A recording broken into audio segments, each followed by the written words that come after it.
February 22nd, 2023 Planning Commission meeting to order. All commissioners are present. Commissioner Van Duyn is joining us remotely this evening. Yes, can you guys hear me? Yes, we can. Thank you. Perfect. Okay, thanks. Thanks. First thing on our agenda this evening is the minutes approval from January 25th, 2023. Commissioners, any comments, corrections, or motion? So nice to see you all. I move to approve Planning Commission meeting minutes from January 25th, 2023. Second. We have a motion by Commissioner Johnson and a second by Commissioner Hall. All in favor? Aye. Aye. Any opposed? The minutes are approved. Next item is public communications. Anyone from the public wishing to make a comment on something that is not on tonight's agenda, please step forward, state your name, sign in, and give us your comments. My name is Bob Theobald.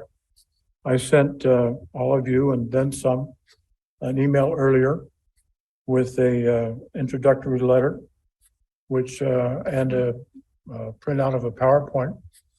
I distributed that on your desk if you want to follow along on a couple things. I don't want to read through this entire letter, but I would like to point out a few things and ask a couple of questions. I'm a neighbor of Commissioner Hall. We've spoken on the phone once or twice a couple of years ago. And I've followed the activities regarding her property for quite some time with great interest. I don't really want to be here, but I feel it's necessary to call attention to a couple violations, which I think extend not only from a permit violation, but other violations perhaps. And I believe that the Planning Commission has the authority, if not the obligation, to look into some of these things. How it's done may be debatable, but I think it's proper for you to do so. I have with me two reports that were submitted to City Council that are referenced in the material that I gave to you. If anybody would like a hard copy now, or you can wait till it's distributed by email, or you can go get the same reports off the council website. If you'll get out the PowerPoint, I think it's page 6. No, they're not going to allow the PowerPoint. So anyway, I'm looking at the amended and restated plat that was received by Commissioner Hall in 2021, and it outlines or highlights 5 issues. The primary important ones are 13, 17, and 19, which require that a plan be submitted that shows that the home does not exceed 9,300 square feet. I don't believe that that was submitted with the original application, so it's deficient and incomplete. Also, I don't believe that there was a landscaping plan that was submitted with the original application, so it remains incomplete. I believe there's some discussion about landscaping, and that's discussed in this letter as well for a further date. The next page, well, the page below that, it says that the max home size is 9,300 square feet. The MLS listings call it out at 11,500 to 12,500. County tax records show it at 12,341 square feet, and the grandma drawing has it listed at 10,997 square feet. And that again was the existing home and not the. I'm sorry? That was the existing home and not the an improved home. That's the existing home since, I assume, 2000, when it was built, 1999. So I'm not saying that the previous owner did that. I mean, that Commissioner Hall did that, but I think she inherited that and it has not been disclosed what it is. Understood. And that's what needs to be done as part of the plat requirement. I await the proper methodology to determine that as opposed to what CBO Thacker is proposing, which is totally inappropriate. So if you look at the floor plan that was submitted, that grandma requested from the county, it shows net after garage, 10,997 square feet is measured by floor. Some people say that this was done by satellite only. Well, satellites don't pick up the pool. They don't pick up the area to be removed. So I'm suspecting this is the same plan that was submitted. I don't know because building department won't allow me to see the plans or take them home or study them. I'm sorry, what again do you think is not included in that? I'm sorry? What again, do you think is not included in the square footage, the pool and what else? No, on the county grandma plan, I think everything's included. And it's 10,997 square feet. Okay, That's on the bottom right-hand corner. I see it. And it also says there's an attic. That is not an attic because I'm familiar with the property. The general manager of Park Meadows Golf Course at one point in time lived in that space. And it's not an attic. If you look at the plan below that, it shows a bedroom, a fireplace, French doors, a balcony, a bathroom. It's been represented as an attic and it's not.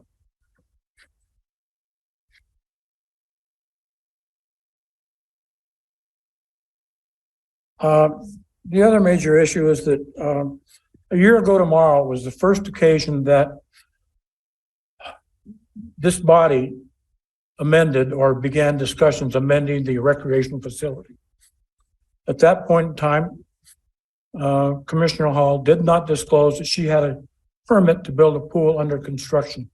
However, she argued on two occasions, February 23rd and March 23rd, at commission meetings, to delete pools, spas from the recreation facility definition. Maybe that should be done, but it was not done properly. And this commission did not have the knowledge that Commissioner Hall was speaking and advocating removal when she had a pool that 5 days earlier, I believe, the building inspector said, your pool foundation is done according to plans. That was not disclosed. If I was sitting commissioner, I would expect that in any discussions. Again, it wasn't pending. It was Pardon? already, it was permitted at that juncture when she. What The pool, was permitted? the pool. It was permitted, but you had to go through a CUP. That's the big issue here. I understand. And this is the big question. I don't know why Commissioner Hall filed for an approved use when she should have known it should have been a CUP. The other problem is, I don't know why the planning director didn't demand a CUP. Understand your, That is beyond me. That question still needs to be answered at some point in time. Something's really wrong here.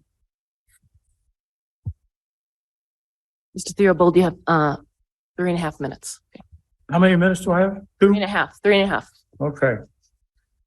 If you go to the pictures on, I can't see what page it is, but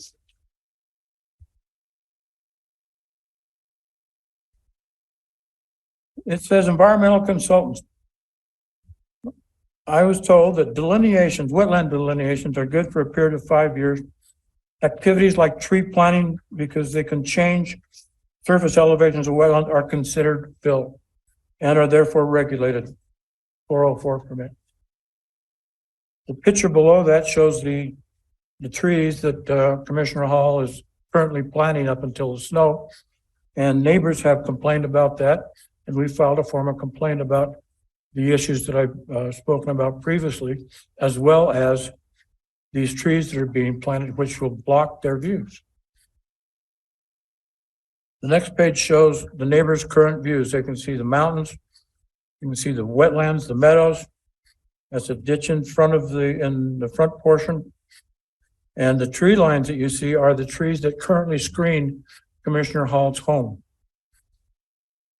The picture below that shows what is being planted. There's been excavation, fill. I guess those are fences to keep the deer out or animals out. This is all done without a permit, without a landscape permit, which is required. And a slow analysis is also required with a CUP. The last page is what I look at, which is what the neighbors are going to look at in a few years. That's my view. I used to have a view of mountains, Park West, the canyons, whatever, from my yard. So I have the experience. But these were planted back in 2005. I didn't know any better. I didn't know that they shouldn't be. And I told the owner, the builder of the home, go ahead, doesn't matter. He actually came to my wife and says, let me make sure you got a corridor. Well, no such thing has ever been discussed. And trees are going in, and I think that that needs to be regulated and reviewed. So I have the two reports that were given to the commission that details everything in detail. It also discusses what I consider the failures of the planning department. We're not interpreting codes correctly, fabricating codes, some of the staff. And I think all of that needs to be looked at very, very carefully. I made that suggestion to council, but I think this comes under the purview of the commission, first of all. Any questions? Ms. Hall? During public comment, we're not allowed to give back and forth, so I'm actually not allowed to Okay. comment All right. here. Well, I understand that you're going to reach out to me at some point in time, but I didn't hear from you. So anyway, thank you very much for your attention. Thank you, Mr. Theobald. And for the commission's information, I met with Mr. Theobald and the mayor and Attorney Margaret Plain on the 16th of February. And we discussed these PowerPoints and his concerns. And if the commission would like, I will update you when I hear from staff on how we're addressing these issues. Is that acceptable to the commission?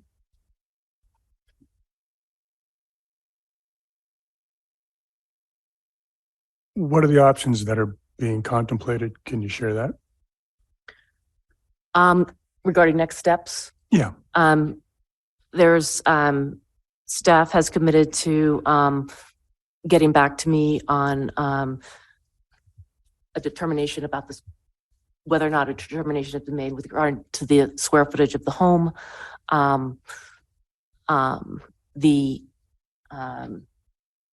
If the trees are planted outside the LOD or in the wetlands, and,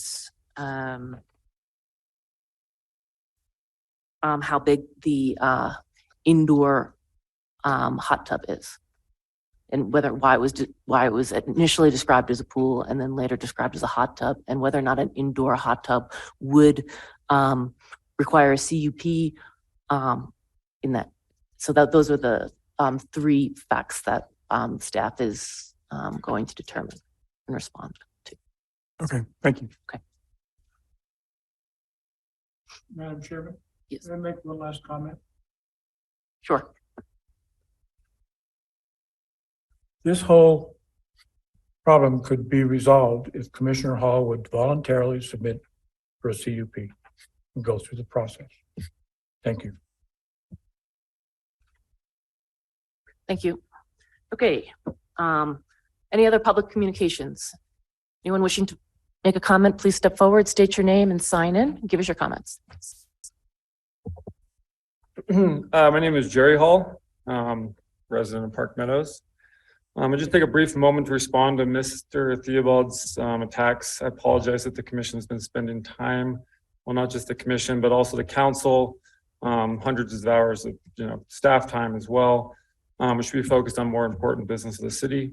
I disagree with many of Mr. Theobald's assertions about our property, my property, and we will correct on the record when appropriate, but this is not the appropriate forum to do so. It's fairly disappointing that Mr. Theobald would come and choose to kind of levy these accusations when Sarah can't really respond or defend herself, and we simply request we get benefit of the doubt until there's a proper forum available. This is not the first time Mr. Theobald has had an issue with neighbors. Over the last 2 years, he has brought action against 3 neighbors on our cul-de-sac. One for a pickleball court, one for a permitted and already built sauna, and now our house as well. My opinion is that if you have issues with 3 of your neighbors that need to be raised to the point of bringing legal action over the course of 2 years, the problem probably isn't your neighbors. The problem is probably with you. I wish I could speak more into the specifics of the issues, but I really don't want to just create more fodder in the public forum. I think that staff has done the job that they're expected to do in reviewing our plans and issuing the permits properly. I've done a half dozen remodels over the years, and this is the one I've received the most scrutiny for by 4X. And, so we're still here. So I thank you for your time and look forward to this matter being behind us. Thank you. Thank you. Did you sign in? Thank you. Mr. Theobald.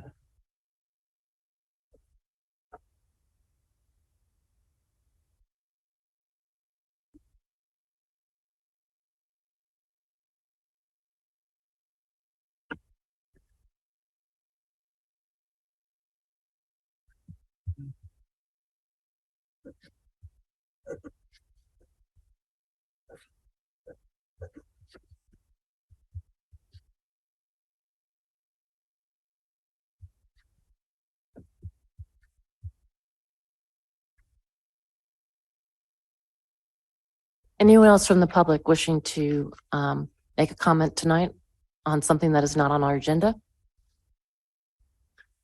Okay, with that, we will move on to staff and board communications and disclosures. Does the staff have anything for us this evening? Thank you, Chair. This is Planning Director Milliken. I have a few updates for the Planning Commission. The first one, I think you're aware, we've mentioned this before, that we're going out with an RFP for a land management code amendment consultant to help in assisting us with the remaining amendments that the Planning Commission has prioritized for 2023. And I just wanted to give you an update there that we did issue an RFP on February 15th. It will close on February 10th. We hope to be making a selection soon after that and have that consultant on board. We have a timeline of completing those land management code amendments by November 10th, 2023. I believe that would have been March 10th. It'll close. What did I say? February? Yeah. Thank you. For the record, March 10th. Just a little bit of an update on some House bills, some land use House bills that are in the legislature right now. We have one House Bill 271, home ownership requirement. Rebecca Ward will be going into this in a little bit more detail in her presentation later in the agenda. But just a heads up that this is one that is prohibiting a county or municipality from enacting land use regulation on co-owned homes and treating them any differently from residential units. So this is more on that fractional use. So that is currently in the legislature. And then the other one is House Bill 406, which is Land Use Development and Management Act. This is a land use bill that's what's rather complex. It's got now 70 pages. And it's one that we're kind of following closely. I'm not going to go into all the details, but just giving you sort of a heads up. One piece of the bill, it would allow for subterranean improvements that would not count or would not fall under any kind of land use regulation. So they wouldn't be counted, for example, in the square footage or building footprint. Another thing in this bill is that any residential units that already have a CUP would not require a new CUP, whether they're doing improvements or tearing down a home or building a new home, that sort of thing. And then also in this would be streamlining the subdivision process. So we are keeping a close eye on this. That's more of a heads up, and if any of you are interested in knowing more, we could schedule time and go through that. And then finally, we've discussed before that we would be kicking off a general plan update in the coming year. And so we're hoping to go out with an RFP later in the spring. And we would like to do a work session with the Planning Commission prior to that to get your input before we issue that. So the earliest that would be is we're looking at the calendar. The earliest that would be March 8th, but probably in March or early April. And it would be an RFP to bring in a consultant to run the community outreach. Yeah, Okay. that would help us along the process with the data collection, the community outreach, the development of the plan, et cetera.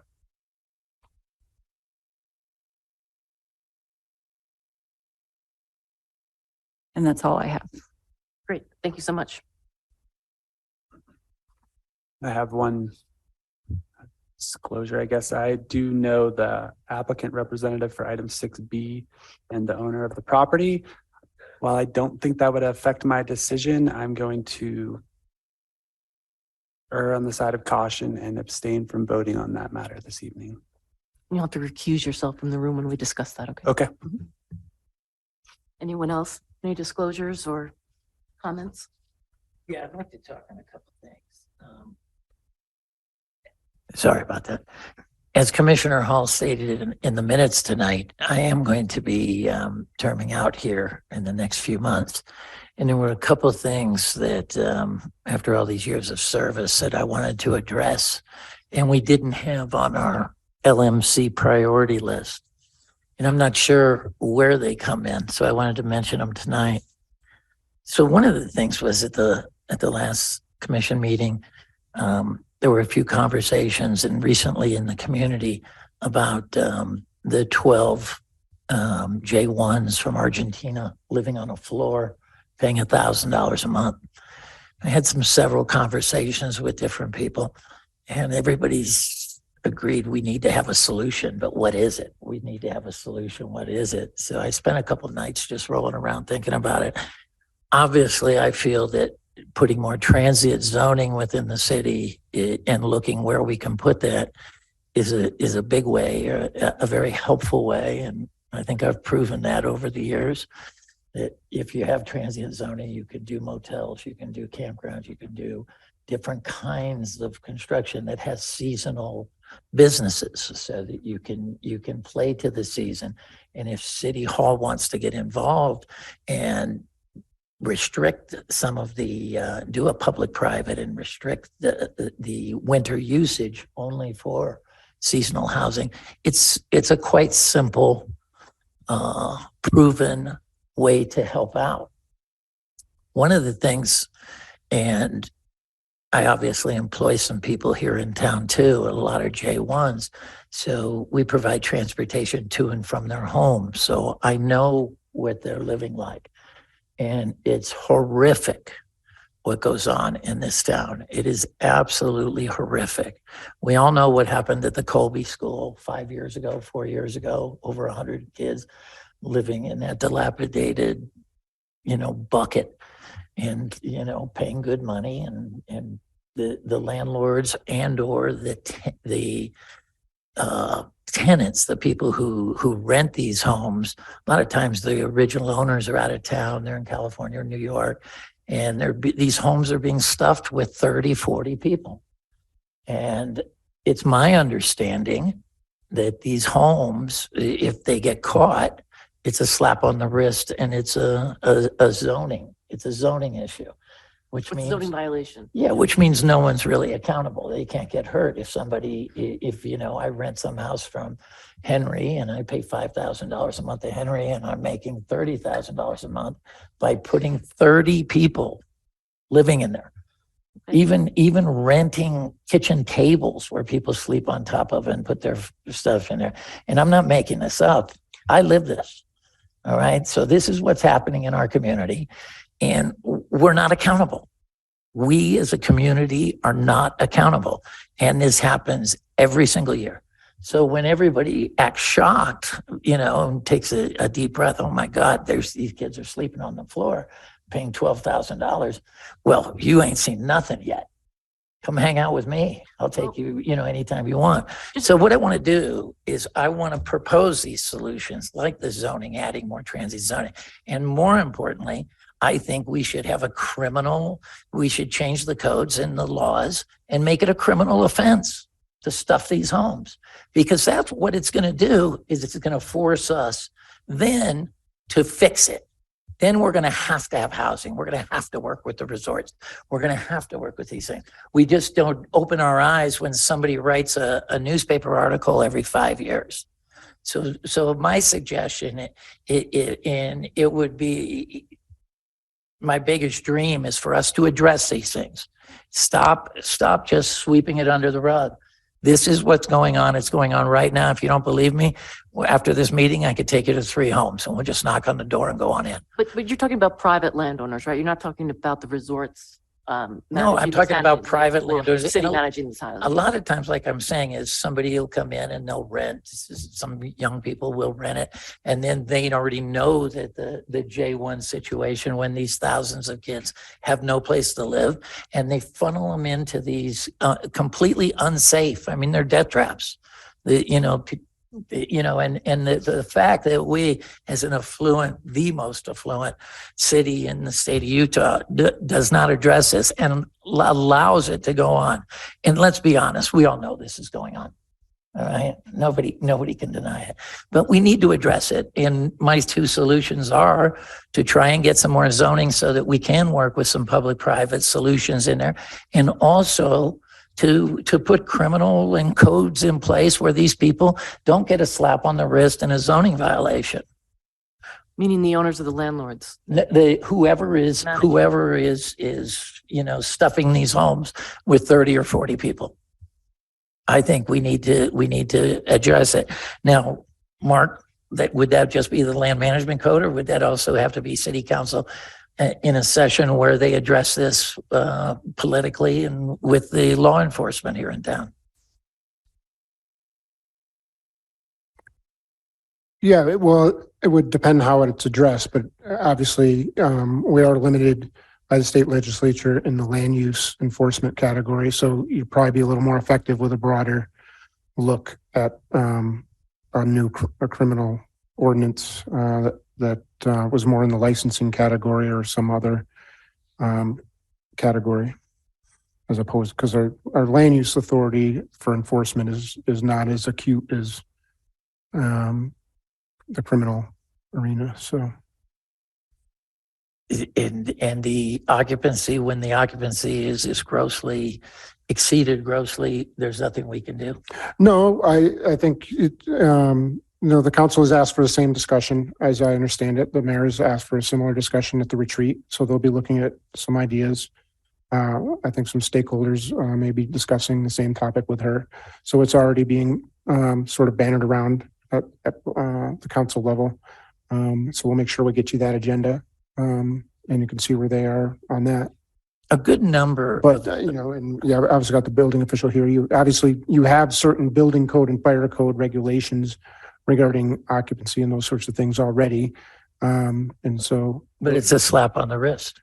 So, well, this is Utah. So, in terms of, we can set limits, code, civil penalties require us to give an opportunity to cure by state statute before we cite on civil. And then in criminal, like you said, I think you're better off looking at a criminal option on the non-land use side. If it's a land use regulation, you're going to be bound by the presumption that it's more, and even licensing, to shut someone down, those are reactive. Yeah, well, enforcement process here, and that's just the planet we live in. And but I think no, we're open to ideas, and some of the examples you've given are in the county, and so I think looking at both counties for joint enforcement may be something we're interested in, seeing if they're interested in, because that's been this is a broad problem, just as affordable housing is. So I think you see larger jurisdictions that do have like rent control authority, which we do not in Utah. But you see, district attorney's offices do, widespread joint and, anti-fraud enforcement divisions in the criminal arena in those. Could we do something similar in just a long-term rental licensing arena? Obviously we'd want to be, involve, our local state legislatures, make sure we're not running afoul of expectations there. But I think that's the type of discussion the council is very interested in having at the retreat, is to seeing what options can be explored. So I think you're on the same page. Okay, I just want to also state that a lot of the bad actors are the same ones every year that are coming in and buying or renting these houses and stuffing them.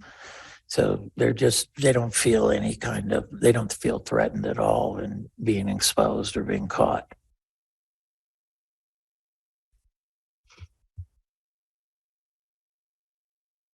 Thank you. Thanks for raising that concern. Any other commissioners wishing to provide some input or making a disclosure this evening?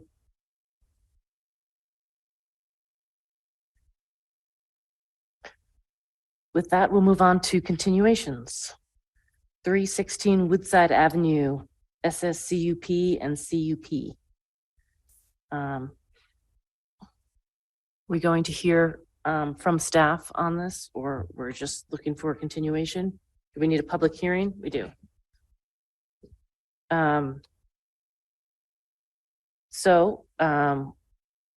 With that, I'll open up a public hearing on 316 Woodside Avenue. Anyone from the public wishing to comment on this application, please raise your hand online or step forward in chambers and give us your comments.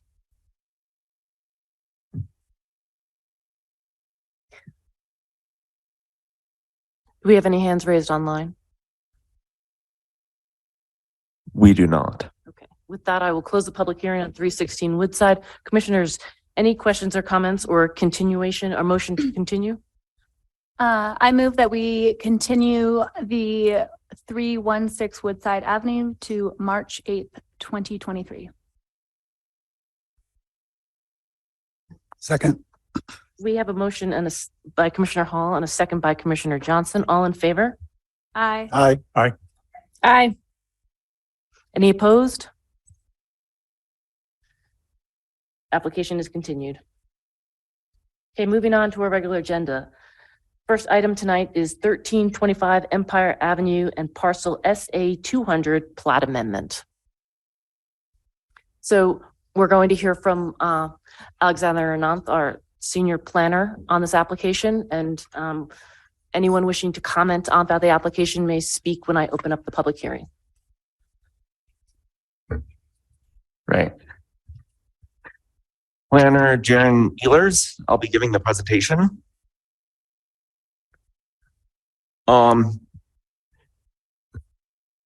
Yeah, thanks. This is a presentation for Norfolk, which we noticed as 1325 Empire Avenue and parcel SA 200. The image on the left is its general location. It is located near to the library, the park for the library, as well as the Park City Mountain parking lot. Here is Norfolk Avenue, and it ends right about here. On the right is the proposed plat, which outlines the 4 lots, the 30-foot non-exclusive public utility easement, the 5-foot fire access easement, and the mostly 16-foot shared driveway. Although it does have this curve here, which brings it flush with all of Norfolk Avenue. So originally Norfolk Avenue extended much farther than it does today, but in October of 1980, the City Council decided to close Norfolk Avenue where it ends today, which that is this yellow highlighted area that shows where Norfolk was closed. And it continued on for the rest of the road. Then 2 years later, City Council then sold off all of that right of way. Sold off the right of way. What? It sold off the right of way, so the city doesn't own Norfolk Avenue north of 13th Street? Nope. Okay. Well, north of where it ends now. Does the city currently own Norfolk Avenue north of 13th Street? Yeah. Okay. Yeah. Okay. Yeah. Now in 2014, the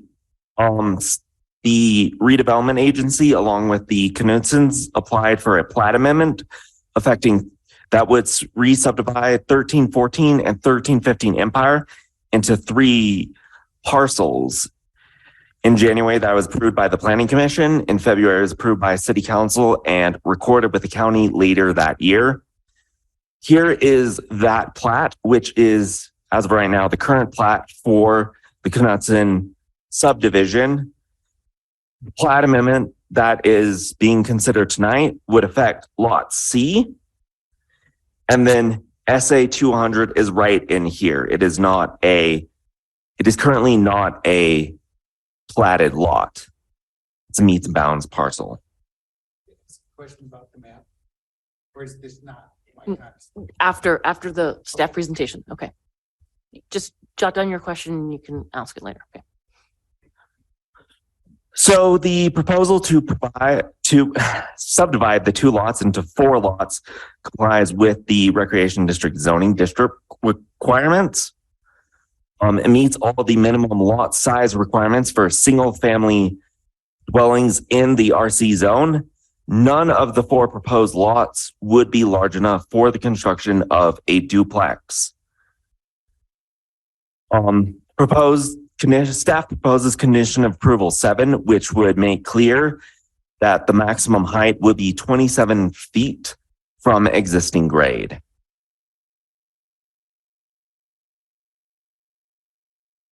All of the single family dwellings would be required to comply with the parking ratio requirements, which for single family dwellings are 2 parking spaces.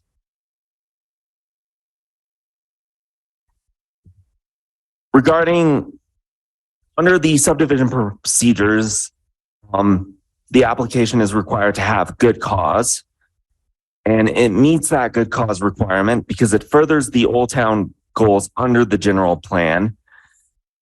The shared driveway is preferred under the historic district guidelines, and while the RC zone is not in the historic district, it talks about keeping the historic character of the neighborhood, and the Old Town under the general plan has similar language.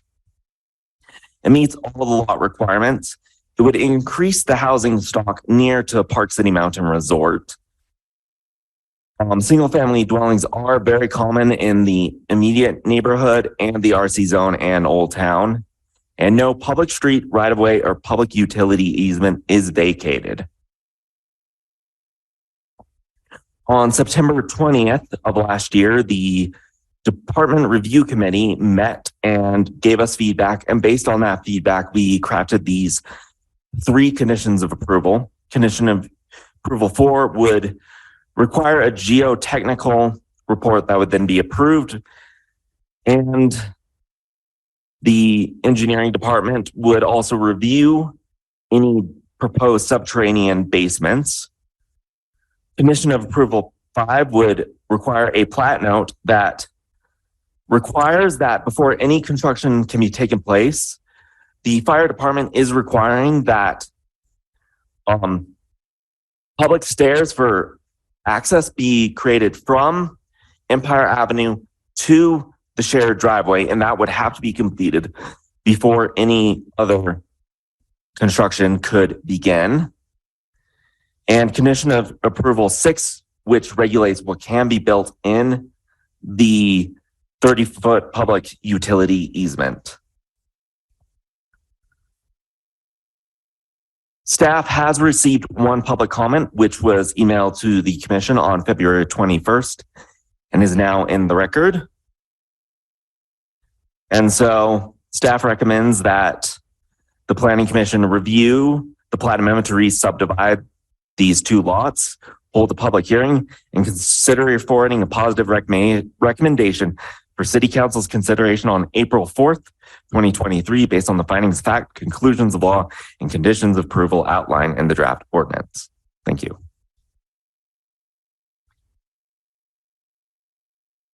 Could you go back to an image that depicts the shared driveway location and the stairs that are required to be built from Empire to meet the shared driveway?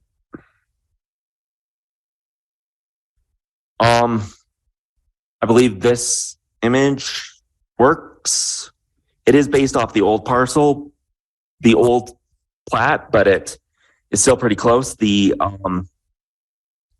red lined area is where the shared driveway would be. And then the easement is right here. And it would then be required to run to Empire Avenue. Would public have the right to cross the shared driveway?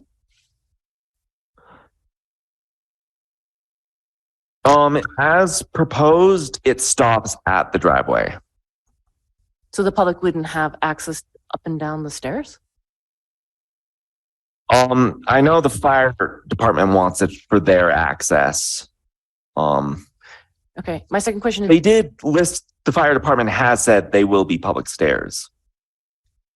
Without public access as of now. Okay, maybe it's still getting worked out.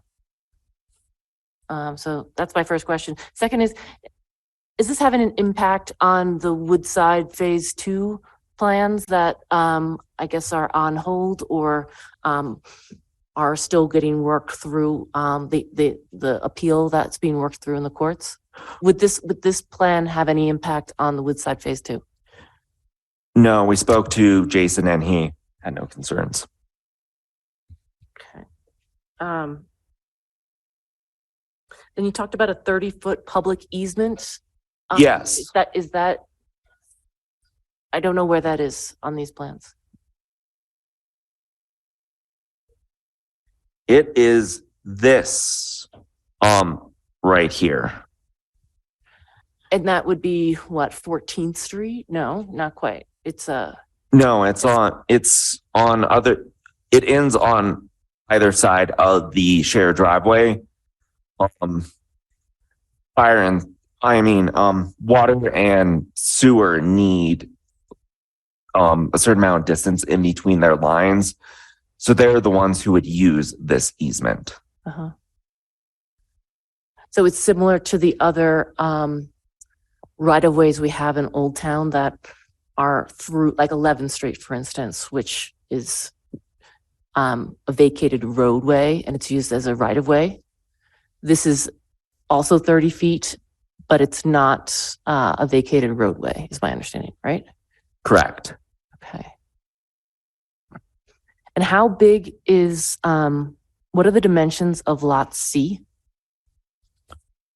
Is Lot C is SA 200? Or is that Lot D? SA 200? Can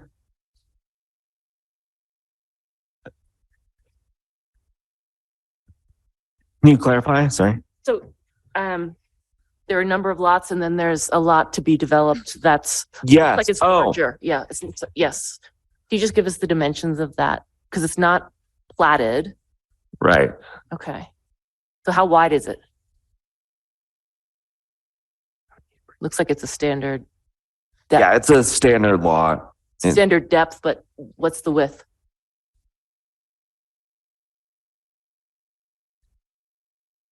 Sorry, I need to look at a Okay. closer image of the plat. You mean the proposed? The proposed, yes, I'm Oh, sorry. the proposed? The slide for Oh, that Lot lot. C? Is this the lot you mean? It looks like it's the pink one. Yeah. Whatever. Oh. Okay, Is that C? So the width is indicated, I believe. Yeah, what's right there? Width is 28.5 feet, the same as lot A. Oh, no, I read lot B. It's 30.5. So it's a little wider than an average Old Town lot. Yeah. Can I jump in? This is Bill Vansickle. I'm helping with this project as well. So that lot C is wider to accommodate. Can you introduce yourself again? I'm not quite. Yeah, sorry. I'm Bill Vansickle with Vansickle Design and Drafting. I'm helping facilitate this project. So the lot C is 5 feet wider to accommodate that 5-foot easement for the fire access staircase. Okay. So the other two are 28.5 feet and C is 30.5 to accommodate that difference. Okay. So the building envelopes of all 3 lots would be the same with the setbacks. And does the public staircase that meets Empire, is that on the corner of Empire and Manor, or is it I'm just trying to remember the Woodside Phase 2 staircase, the public staircase, in relation to the staircase that's being proposed with these plans. Could you just orient me with regard to those 2 staircases? I believe the stairway that you're talking about is located towards the bottom of this map. And No, that's those are the 13th Street stairs. I'm familiar with those. The ones that this access across the shared driveway up to Empire that the fire department's requiring. That staircase that the public's supposed to have public access to, where's that staircase in relation to the Woodside Phase 2 staircase? I think it's on the other side of that lot. Yeah, Woodside Phase 2 would be over here.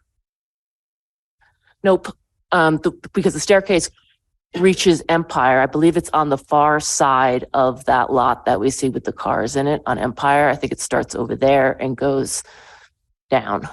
Is that right? Anyone? Well, that Mark Harrington, Senior City Attorney, that proposal is obviously in flux, so we Yep. actually don't know officially where that will land. And Okay. And what is the lot D?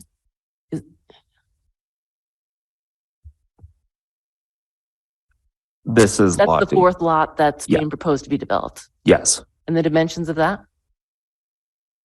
Sorry. Sorry, the dimensions of that lot D. I'm sorry, I don't have the So image. that lot would be 41 feet wide by 87.5 feet long. Okay, thanks. You bet.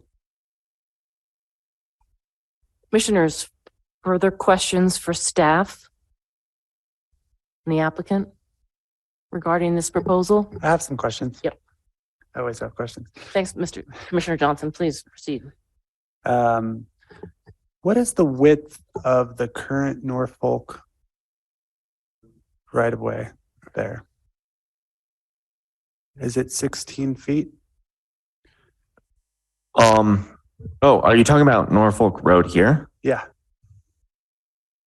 It should be 25 or 30. Besides the proposed, What is that? the road. I think it's 30. Well, the street itself I'm just wondering because the road itself that they're proposed, the private roadway is 16 feet wide. Is that correct? Yes, that's correct. Boy, Private driveway? The Norfolk easement is 35 feet wide as it sits now. 35. It's After staff presents, we'll take, It was an open question. I didn't know it was. understood. it was- That's a question being directed to staff right now. Gotcha.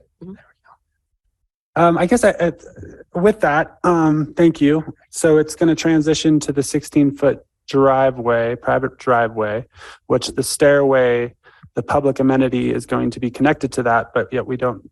So we need clarification on whether that access is going to be available through that private driveway. But my concern really is when I drove to the site recently, yes, there's snow.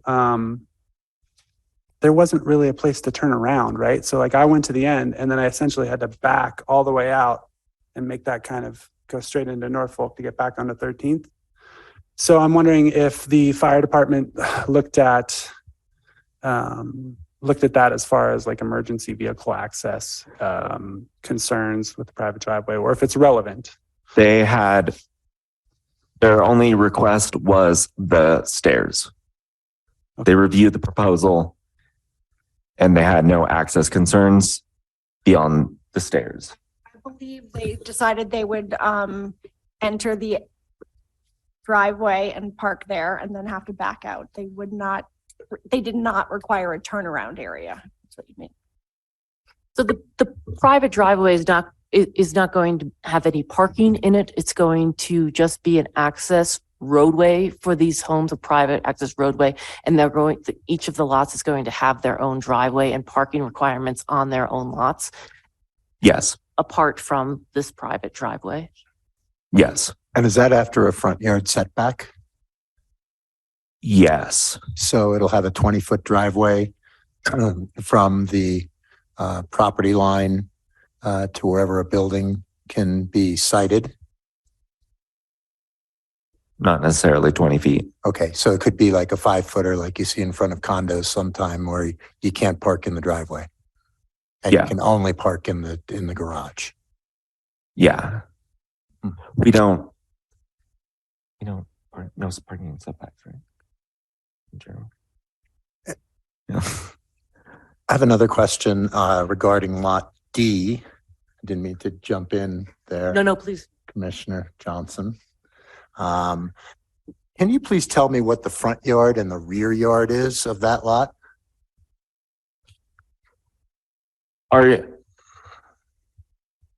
Is the front yard going to be facing the driveway? Is that what I'm seeing? Erwin? Yeah. There would need to be a determination by the planning director on that. But the setbacks, the side yard setback in this case is 3 feet and the rear yard setback is 12. Is that correct? I believe the rear yard is 10 feet and the front yard would be 10 feet and the sides would be 3. And so the property that is immediately to the east of that property, SA 265-A-X. Can you tell me a little bit about that? Is that the senior Could you pull that up? center No, I think it's, or vacant or what is that property? I think that's the senior center. I don't think it's that far owned back, by but I okay. think the city, right? It's owned by the city, yeah. Just hold on. Let staff answer the question. And if you could zoom in on that lot so that we are all looking at the same thing that Commissioner Zig is asking about. Are you talking? Yes, that lot. Right there. Yep. So That lot is owned by the city. the senior center's just north of it, looks like, or is the senior center on that That's lot? the I don't know whether, existing senior center. yes, the existing senior center looks like, is it part of that same lot or is it on the adjacent lot? It looks like it's the same lot to me because you. I don't see a lot line, yeah. Yeah. So my concern with this, not to beleaguer it, but if the long side of Lot D is determined as a side yard, you've got a building that's pressing pretty closely to what could be a potential future civic use. But I understand the irregularities of having a little bit of driveway and then a 24-foot deep garage. It doesn't leave you much. Your house will be kind of this way. So that was my first observation. And then lastly, I'd like a little more clarification from the fire marshal. It's always been my understanding that shared driveways can access no more than 2 houses without having a hammerhead or a roundabout. So to me, it's great that we're looking at just land with no improvements, but there's going to be a time when a building permit comes in for each of these 4 houses. And the fire marshal is going to look at those houses and, I'm not sure I'm in agreement with the statement, although he's got the jurisdiction that he's going to pull his hook and ladder into that road. And Back it out. to me, that just seems, especially a road of that width. I mean, you're now talking about a driveway that is not even the standard of a municipal right of way. You're talking about a driveway where you don't know if we're running the groceries upstairs. So we happen to park our car in a perpendicular fashion to our garage, our 2-car garage, just so we can run the groceries up real quick. So to me, I'm struggling, a little bit with circulation, vehicular circulation primarily. I'm concerned about pedestrian access to these stairs. It seems far-fetched to me that the marshal would say, oh, let's put, 5 feet of stairs in, but it goes to, a lot in the back. Unless there's an easement that carries through all the way through on Knutson's property.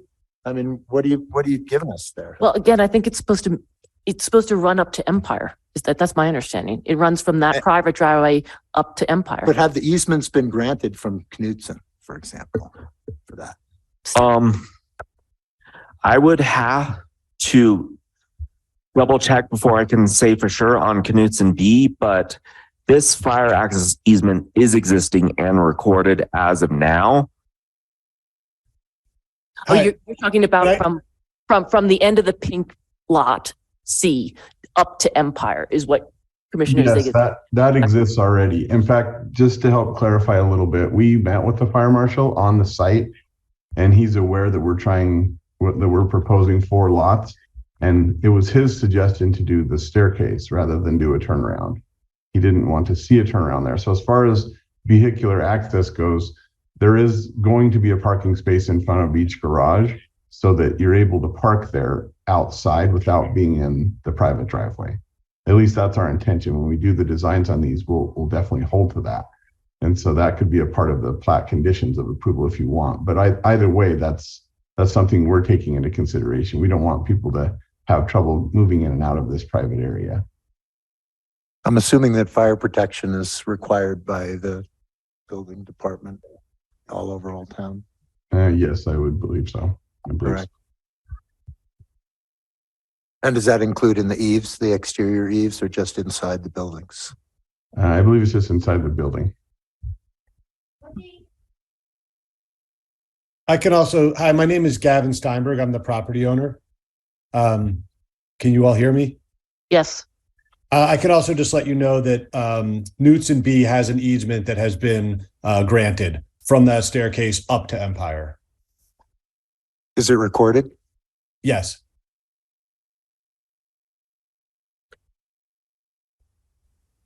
I believe so. Is that part of the fire access easement exhibit E? Yes.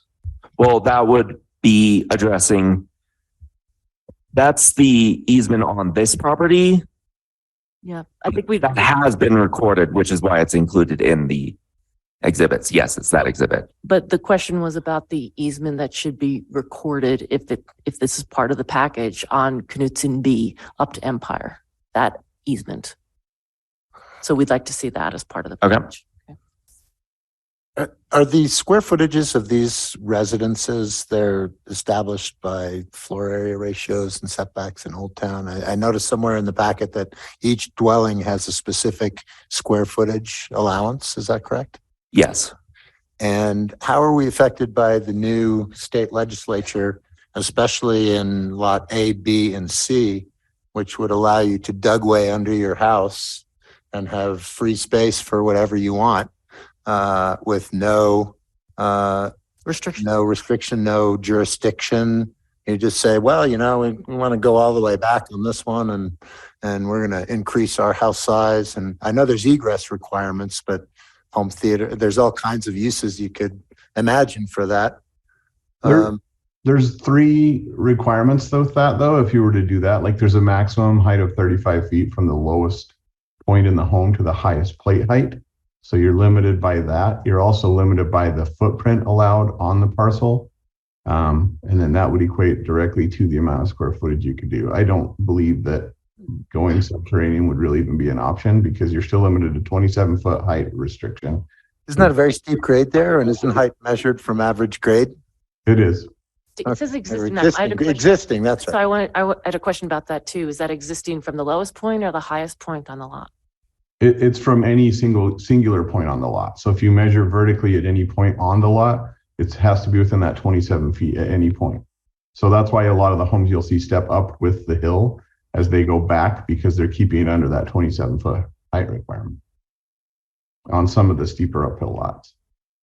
And as would be the same on lot B as well. So you're still limited by 27-foot height requirement. You're still limited by the buildable footprint allowed based on the lot square footage. And then you're still only allowed to go up to 35 feet from the lowest point on the house to the highest plate height. Is the driveway easement exclusive for the 4 lots, or could it be amended or changed or created as an access to, for example, an underground parking facility on a property to the north, which is a single land use owner? Which certainly, if you were looking to build across from the resort, underground parking is sure a good thing, and can block up a building, and all of a sudden, well, here's a nice 16-foot driveway that goes right to our garage door.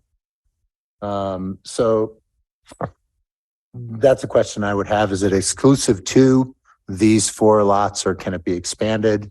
Can a portion of it be transferred? Any other kind of access be transferred or use of this easement? I think that's a question for the applicant to address. I don't know the answer. I mean, right now we have it running lot line to lot line. So as far as creating an access easement for a parcel change on Knudsen A that you see in this picture, I mean, that's something for a future discussion, but we are planning to run our driveway from lot line to lot line. So if someone were to come in and say they wanted to attach to it and expand it, I mean, I don't know that we're limiting that.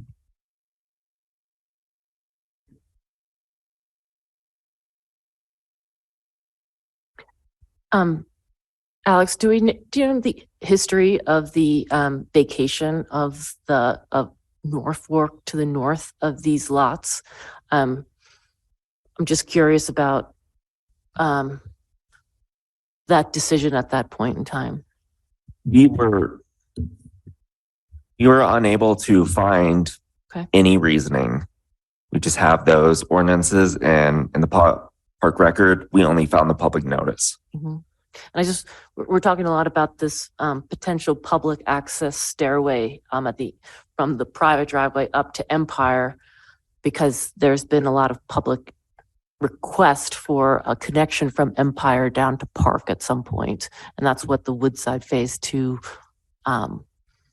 access way provided. There is a public staircase on south of these lots up 13th Street. So I just wanted to make sure the commission was aware of that.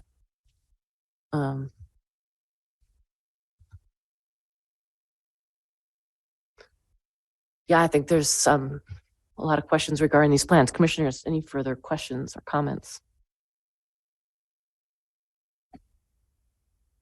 Commissioner Johnson, did you have some more? My iPad's acting up, so I'm good for right now. Okay. I'd be happy to take public comment and resume discussion. Okay, let's do that. Anyone wishing to comment on application for 1325 Empire Avenue and parcel SA 200 plat amendment, please step forward, come to the podium, state your name, sign in, and give us your comments.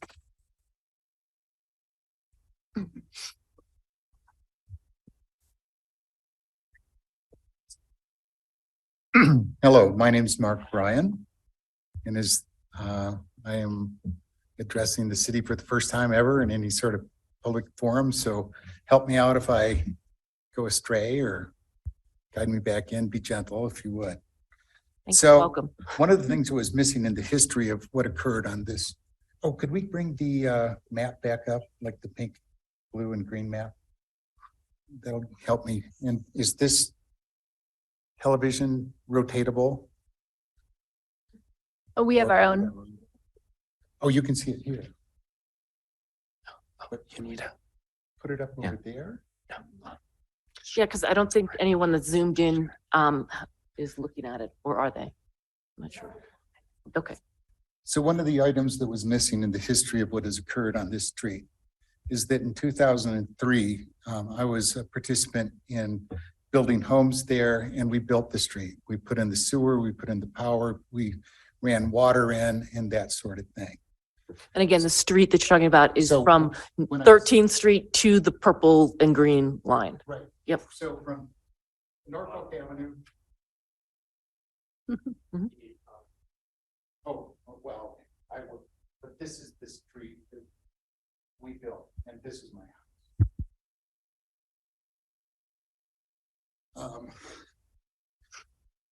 And so, the plan was just to build 3 houses there, and we did that in 2003, so I've been there for 20 years.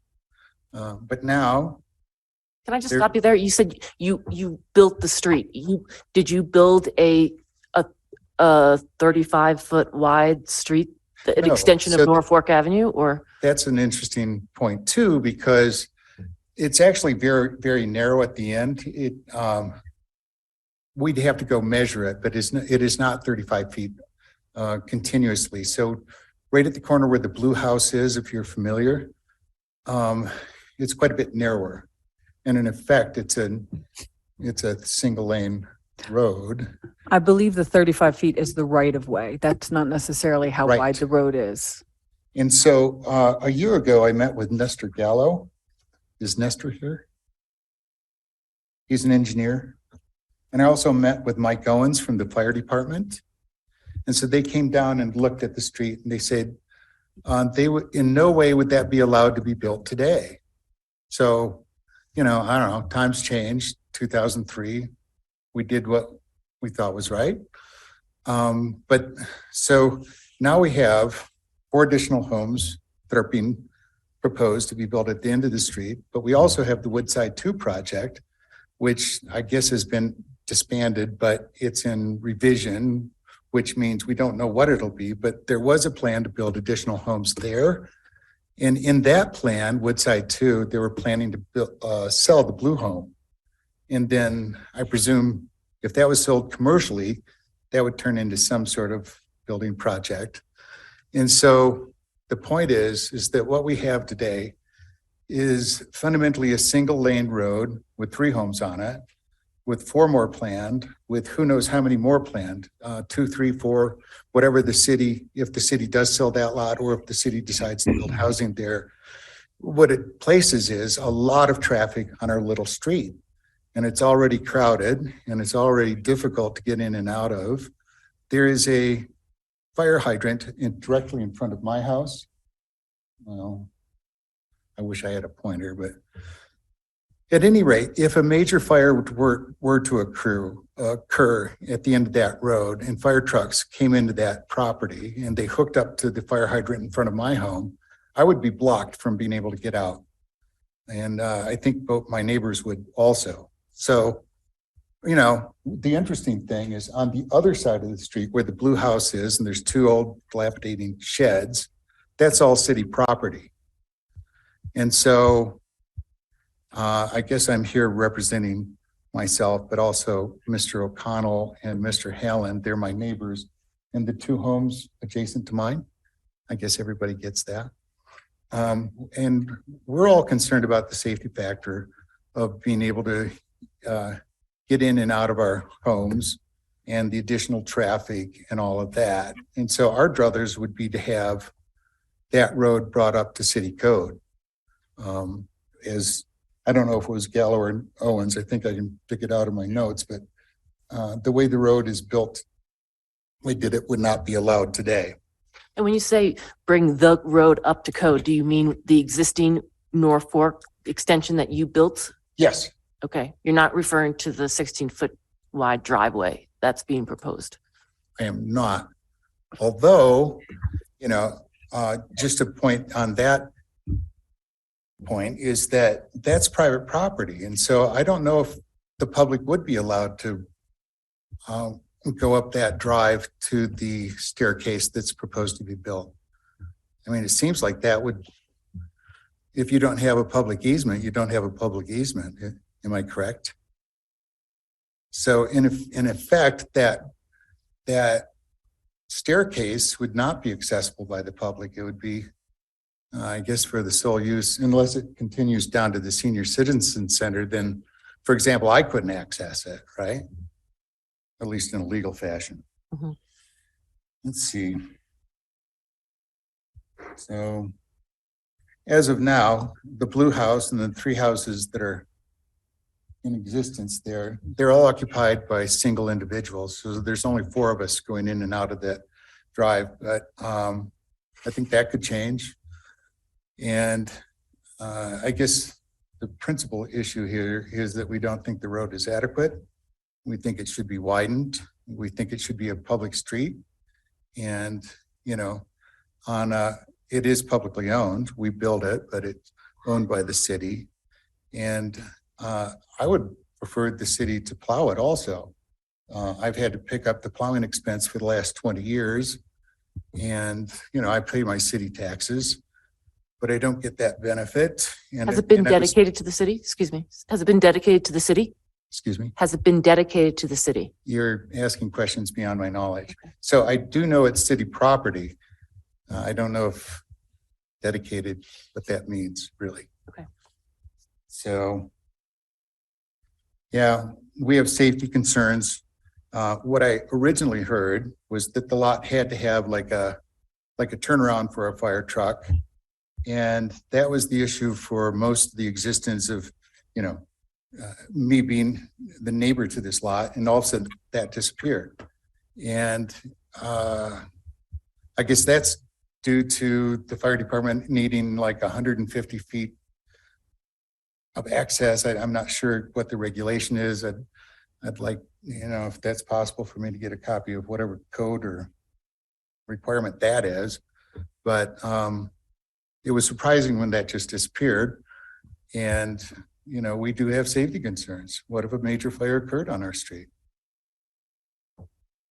So. I'd like an understanding of the staircase as a fire code requirement or the fire department requirement, and what that provides to the fire department. What kind, if that's just like hose access, like they can run up the staircase and use the hose up. I'm just not clear. I've never heard of that being something requested by the fire department in this type of scenario. And so, I guess in summary, I would just like to say I'm for Gavin and for the project. I'm for cleaning up the neighborhood.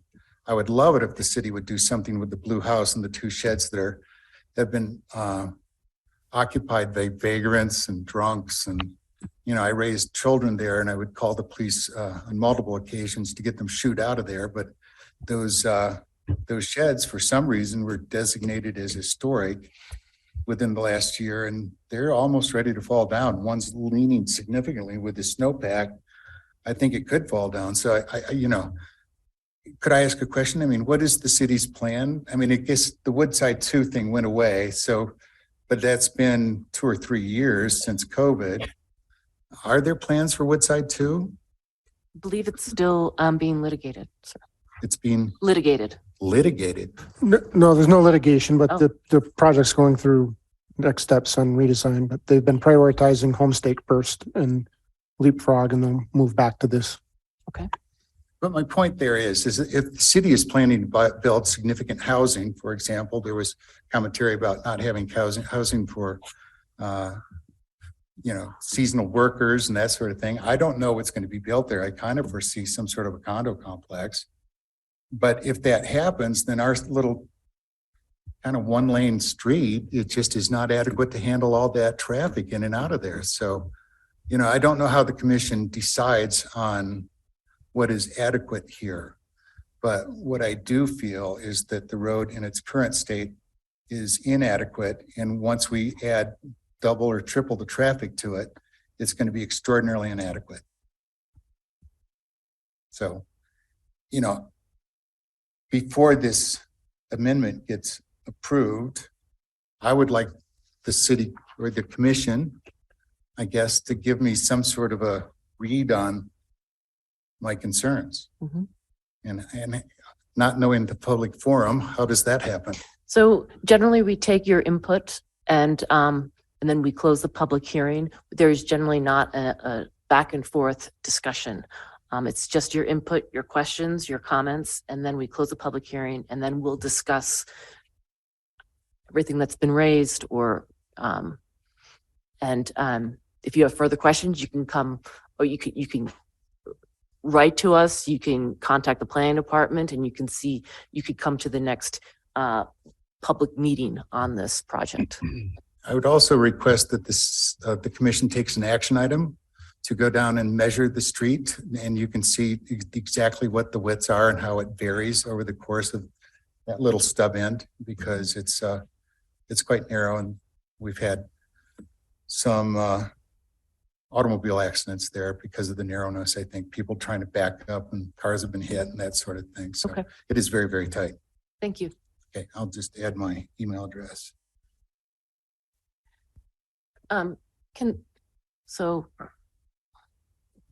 Sorry, anyone else from the public wishing to provide comment or questions on 1325 Empire Avenue? Please raise your hand online or step forward in chambers and give us your comments. We do have one comment online.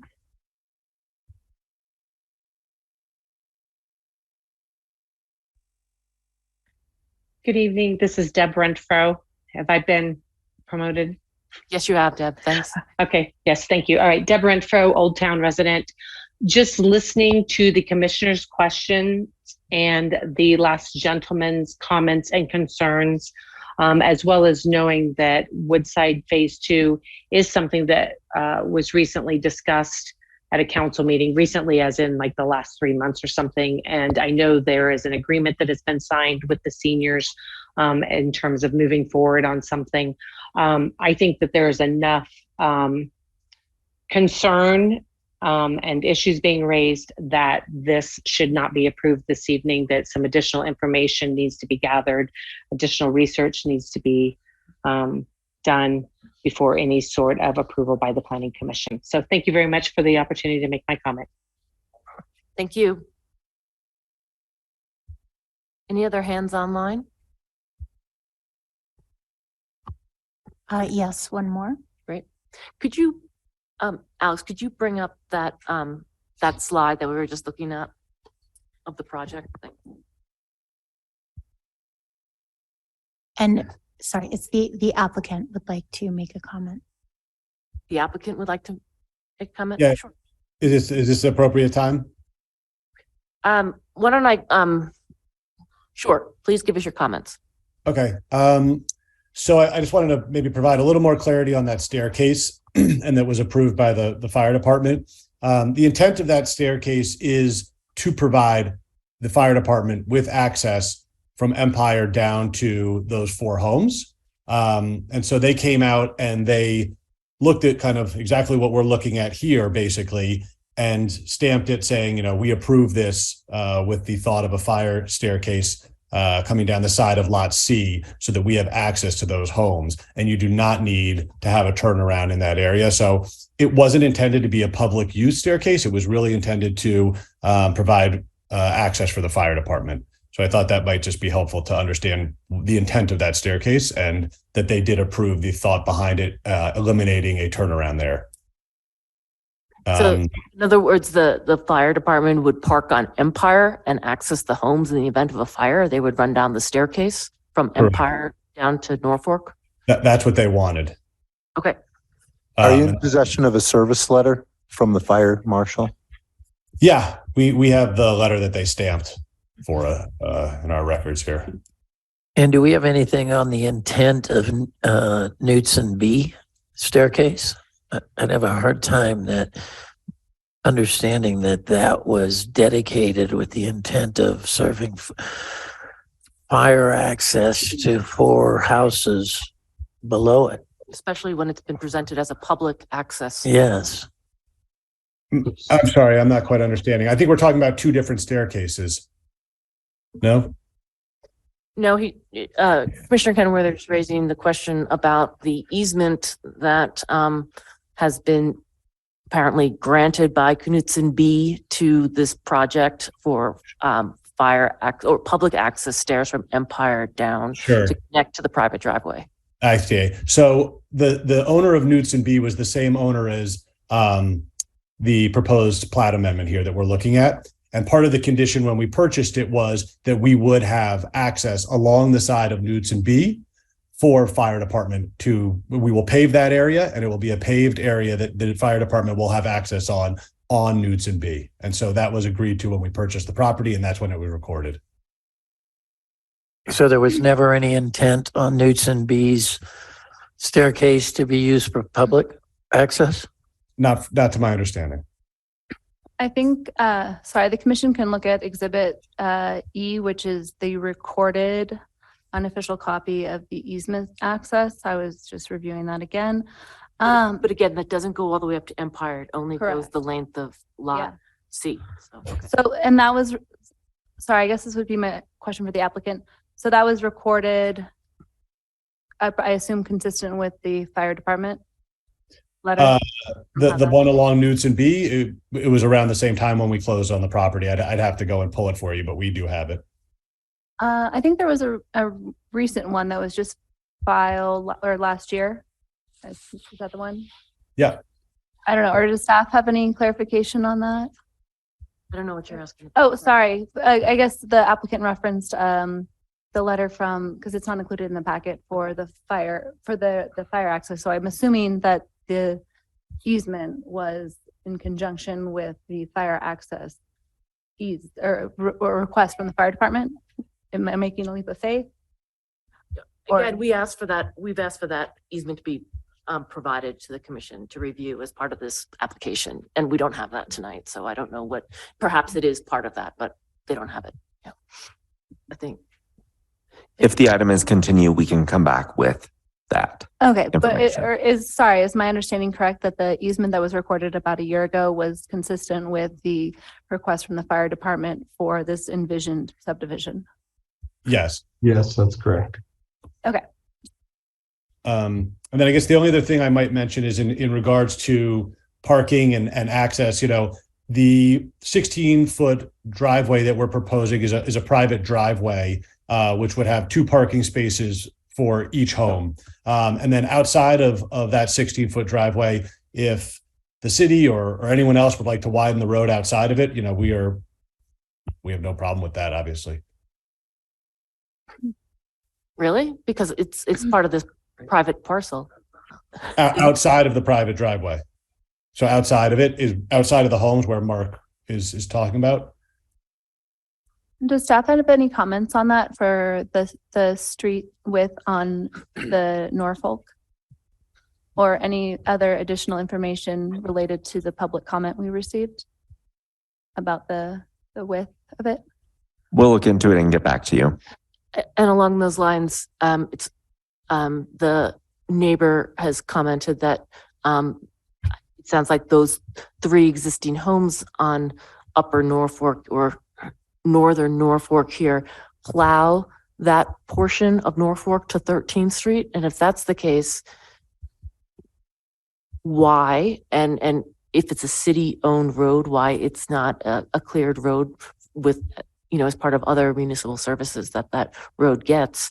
And if it's private somehow and not dedicated to the city and not maintained by the city, are these new homes that are going to cross that portion of Northern Norfolk, are they going to have to participate in the maintenance of that portion of the road? It sounds like there's some missing information here. We can get that information and get back to you. Okay. Yeah, sorry. I just want to clarify. I actually don't think that it's super relevant, the width of the Norfolk street for this application, because I don't think that's part of the application. I was just generally curious if the staff knew offhand. Sorry. I don't think that it's actually part of the application to change the public road or private road. Correct. I guess that's what I was kind of saying or commenting on. But the fact that it's privately maintained is an oddity, isn't it? Has the applicant looked into that? I know that Mark and some of the neighbors have been maintaining it, and in fact, he asked us to help this year, but what's outside of this proposal, I don't really know. Again, we like to look at the impact of a project on the surrounding properties. And that would be something that I would like to have clarity on before we look more closely at the project. I'd like to understand the access to the project, okay? Just as a note, the city participates in maintaining that street now also because, Would you please come to the podium, please? Thanks. Yes, sorry. This is, So the city Mr. participates in maintaining the road now. Could you identify your, Oh, my name is Mark Bryan. And so for years, I attempted to get the inhabitant of the Blue House to participate in the plowing, which he refused for probably 15, 16 years. I had to carry that cost. So when I found out the city bought that property 3 years ago, and I contacted Heinrich. I don't know if you know him, but and he is participated. So I guess the point is the city does recognize they do have some accountability for maintaining that road. And I would also argue that, you know, the big front end yellow scoop that takes care of the senior citizen center and behind the city library could very easily just come down our street and scoop it out. And so I don't think it's a difficult thing to do. And I would like the city to participate and take over plowing the road that I pay taxes that I feel like, given it's their property, they ought to do. So anyway, thank you. thank you. Another question for the applicant is with regard to snow storage on the proposed property. Where the allowances are for that, because it seems like this is a tight area, especially in a snow year like this, where the snow storage is anticipated for that 16-foot driveway, 16-foot wide driveway. Yeah. We have areas planned for snow removal in front of each house and the snow storage in front of each house.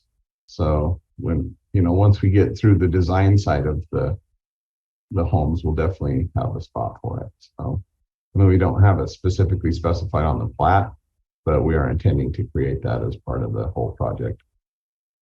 This is Mark Bryan again, and I would like to comment about snow storage because right now we're pushing snow to the end of the road and over the road where their dilapidated shacks are today. But in the Woodside 2 project, there's a home plan to be built there. Now, I guess that's aside, but something's going to be built there. And so there will be less and less space to handle the snow. Today's snow is an example where I don't know if it's going to be adequate. Right now they're scooping some of the snow out of the condo next to me in our 3 lots, and they're pushing it across the street onto the library field. So the point is that's another issue that requires some sort of action by the council or the commission, whatever you guys are, to figure that out before we approve this stuff. Thank you. Thank you. Okay, with that, I'm going to close the public hearing on 1325 Empire Avenue. Commissioners, looking for some further discussion and comments on this application, please. I have a Commissioner Sig? question. Is there something that's driving Lot D, the size of Lot D? I mean, we're talking about these issues like snow removal, circulation, hammerheads. I think roundabouts are unreasonable, but fire access primarily. And I'm seeing one lot that's significantly larger than the other lots. I also see some wiggle room in the width of the lots as it relates to Old Town widths. So for example, A, B, and C looks to me like about 3, what's the width on those?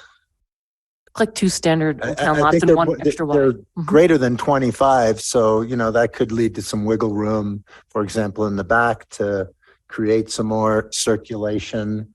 If they became more standardized city lots rather than big houses in Old Town lots. And it just seems to me that Lot D, we're looking at a proposal that is asking for some level of compromises to create 4 lots instead of 3, for example, which is certainly doable. So to me, you know, Lot D is kind of an anomaly lot that I think, as if I could proffer to the applicant, potentially looking at that, looking at maybe more standardized widths in the other 3 lots to the west, where you could maybe pull that road back, create some way. I mean, it's not a lot of circulation, but you know, if you do the math, I think you take 20 by 20 and you got about 20 left on that Lot D after you have a driveway. You know, that gets you somewhere in terms of circulation. I don't know if it's enough to satisfy the fire marshal, but it seems like we're being asked to make compromises to get 4 lots, which very easily could be 3, and accommodate all these issues. Including expanding Norfolk to the full width of Norfolk, instead of a 16-foot driveway, right? Potentially.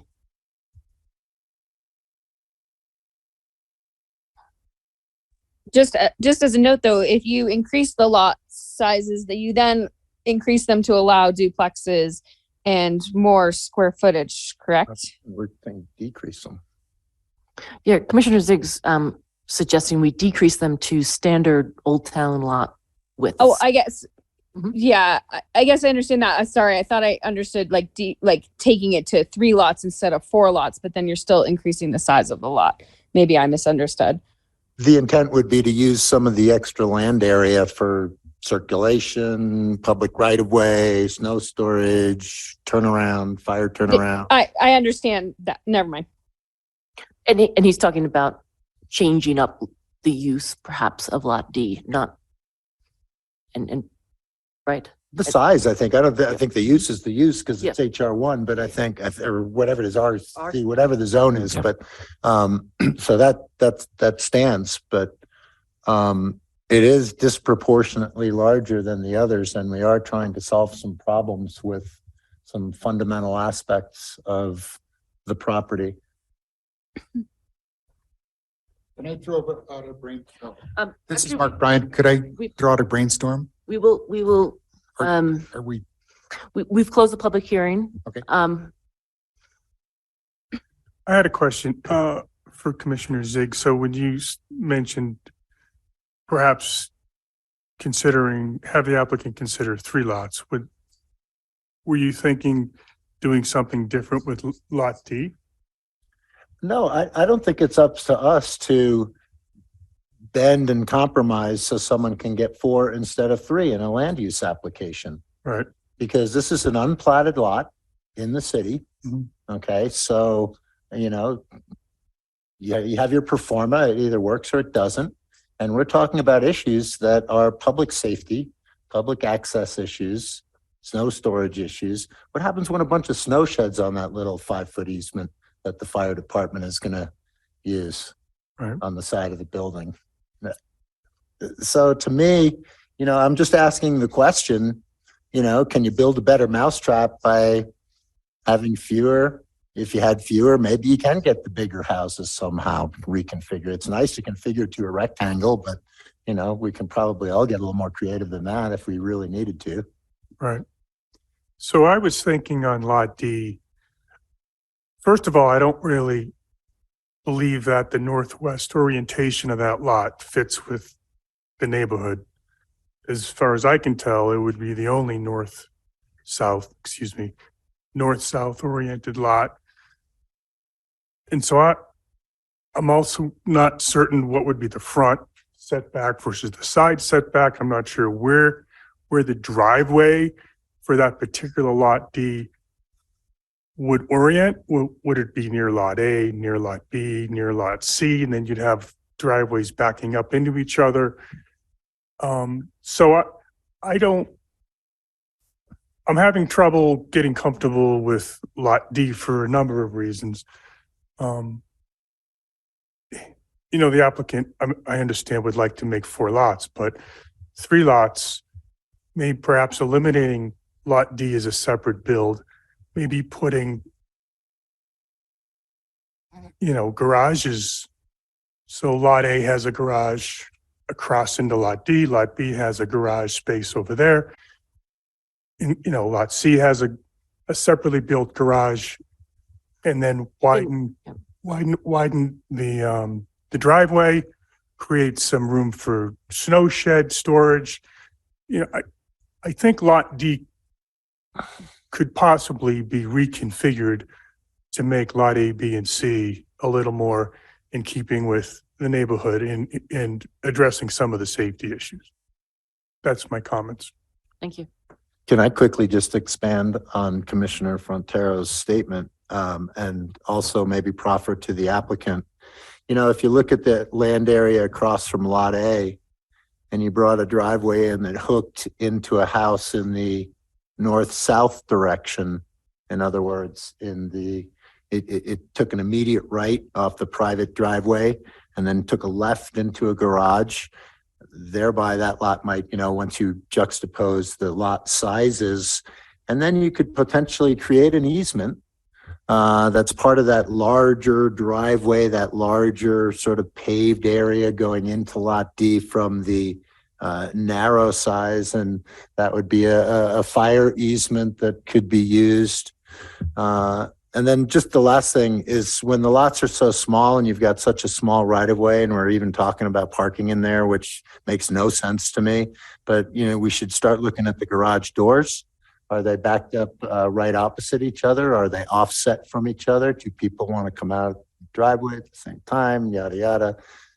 These are all this stuff is fundamental to circulation, public health and safety, fire, snow storage, call it what you want, but I would certainly encourage the applicant to, if they want 4 lots, to try to put their thinking cap on a little bit more with respect, as Commissioner Frontero said, with Lot D.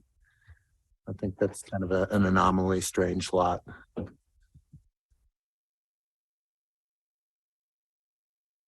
I think my only question is actually about condition of approval number 5 that states public stairs. And so I just wanted to confirm that the application is having the stairs as public access, even though the fire department and the access easement only requires emergency service access. We will clarify that language and the intent and access. Well, I'm fine if the applicant is happy to make this public access in addition to emergency access, I would be fine with that. I was just asking, I wanted to ensure that that was correctly stated. So.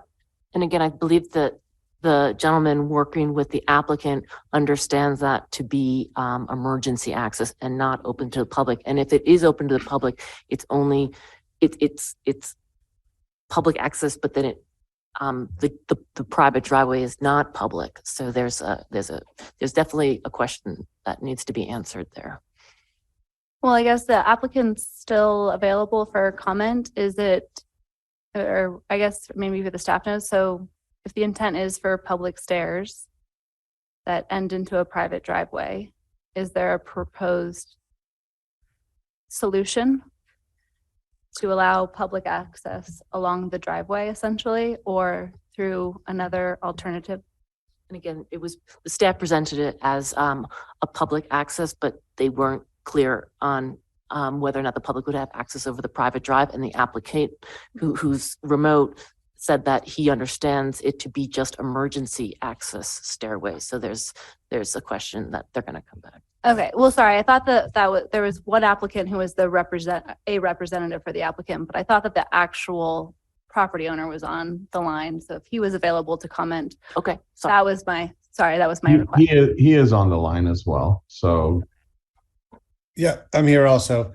So again, that staircase along the last lot there is for fire use only.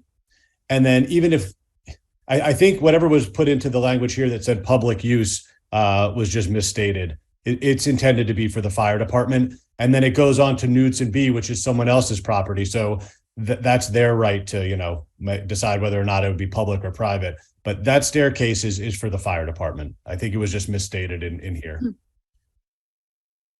So maybe one of you guys can help me with this, but paragraph 5 of the fire easement is just, I mean, I'm having a hard time understanding it, but it's essentially saying that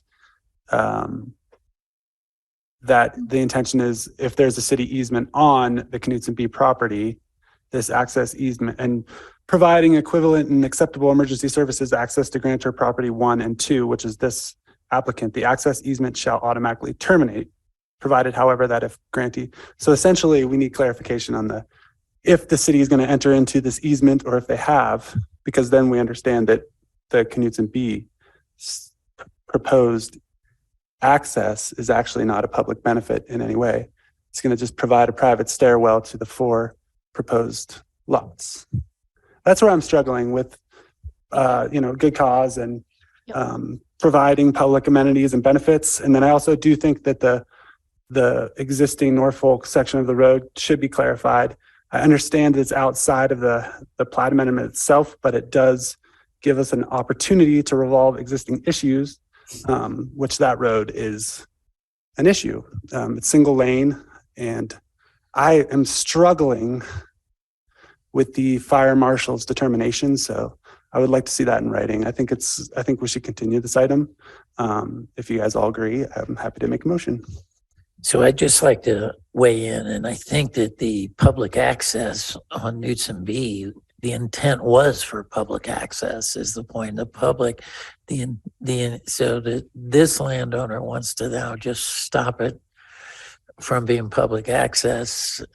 I'm having trouble with that, and I'll go back and read it, but I do think that Knutson B had the intent for public access. I'm going to agree with the other commissioners. The 4th lot creates compromising that I find has negative effects on the neighborhood, as was mentioned by all the rest.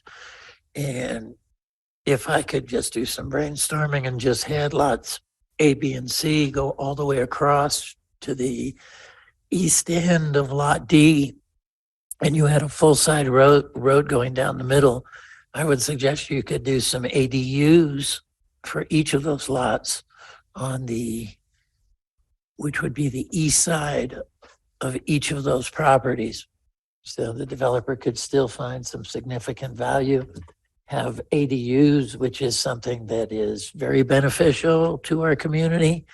And I think, as Commissioner Sig is, put on the creativity hat and let's see what else that can be done here.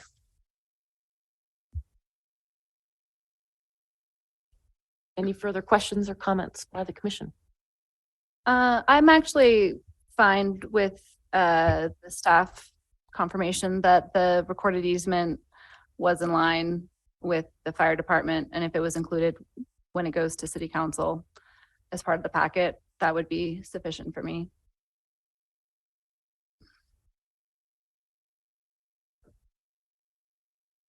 But okay, just because it's recorded and I feel like it was like a concluded issue a while ago, and staff has confirmed that. So, but the presentation tonight was a little contradictory. They weren't clear now if it was intended for public access or if it's intended for just emergency access. I think their staff is admitting that that needs to be clarified, but yeah, I understand that you're comfortable with it. Okay. All right. Well, then I'm going to make a motion to continue. Do we have a date certain? And then before we make a motion to continue to a date certain, I would also just suggest that if anyone has any public comment, they can also always email planning@parkcity.org, since the public hearing was already closed. Do we have a date certain? We would recommend April 12th. All right. I move that we continue 1325 Empire to April 12th, 2023. And before I second, I'd like for you to have a list read back to us of what you're going to bring to us. Okay. Fire marshal's statement on no turnaround, who has access to the stairs and driveway. information on the circulation, the setback determination, information on the second easement, the status of the road, statement from the fire department on why they want stairs, which I guess feeds into the second item, information on possible parking, information also on the status of the road, specifically why it's not plowed by the city, and then information on snow storage plans and consideration of Lot D. What about I guess I'm struggling with, so the fire truck is going to park on Norfolk. So that would, I guess. No, according to what's been Not on presented. Norfolk, I'm sorry, Empire. So I guess No, that's a secondary access for the fire department. They would still pull up the private drive on a normal situation. okay, thank you. Then I'm, Pull in and back out would be the Correct. fire marshal's understanding. Okay.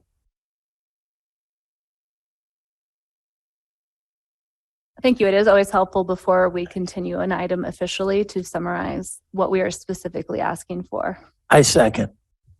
We have a motion by Commissioner Hall and a second by Commissioner Kenworthy. All in favor? Aye. Aye. Commissioner Van Dyne? Yep. Any opposed? This item is continued to April 12th. Thank you. Thanks.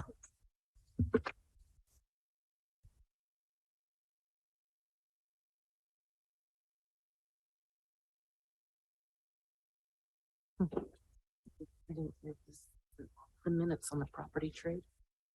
Didn't see that. I'm taking 5. Okay, we will reconvene at 7:30. Thanks very much.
Commission will reconvene this evening, February 22nd, 2023, and we are on item 6B of our agenda. All commissioners are present, with Commissioner Johnson recusing himself from this item. So with that, we'll proceed with 1313 Park Avenue Single Lot Subdivision. And before we get into that item, Director Milken has something to add this evening.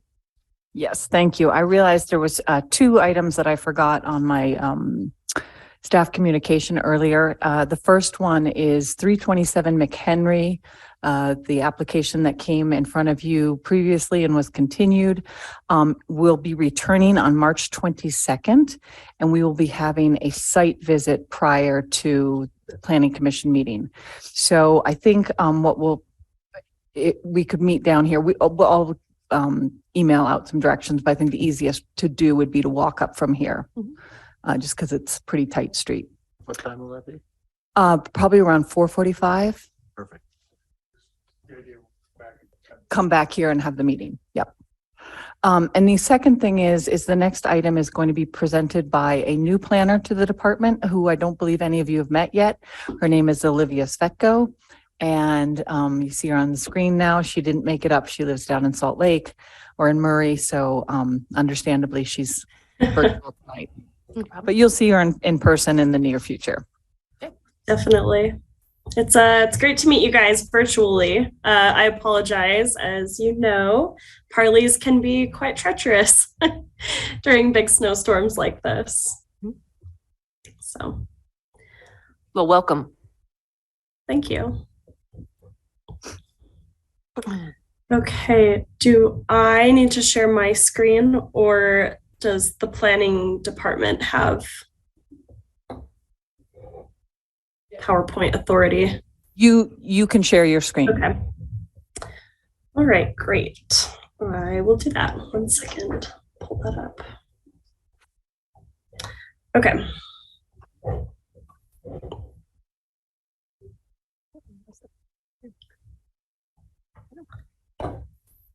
Here we go. Can you guys see that okay? Yes. Okay, so this is 1313 Park Avenue. The applicant would like to just create one lot of record from an existing meets and bounds parcel. You'll see here on the left is the existing lot as is, and on the right is proposed. So on the left, you will see that this lot fronts on Woodside Avenue, kind of to the southwest, and Park Avenue on the northeastern side. Currently, it's addressed off of Park Avenue, and that little piece of property right down here along Woodside is owned by Park City. But it is technically part of the frontage, so it has access there as well. The other abnormality here is that there is a little hashed area in the bottom left-hand corner. That area is under dispute with a neighbor.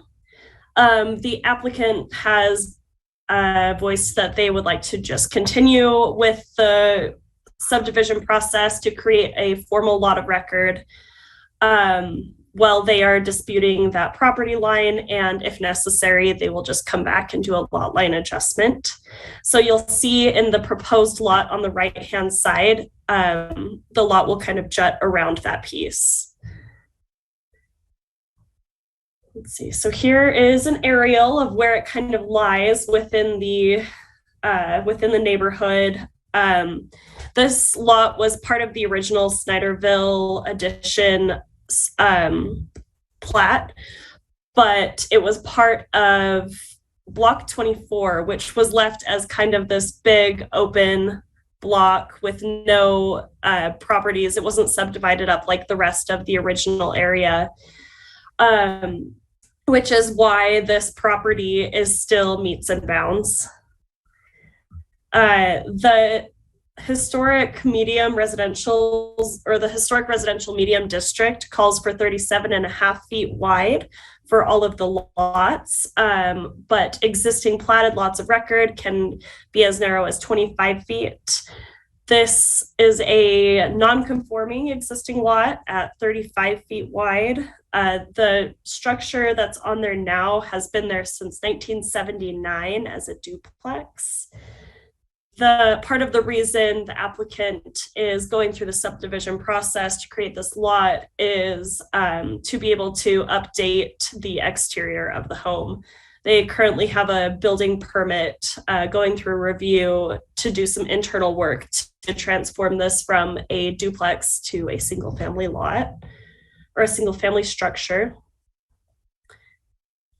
Staff finds good cause for this subdivision. The purposes of the HRM zone district are to allow for continuation of permanent residential and housing in original residential areas of Park City and encourage the rehabilitation of existing structures.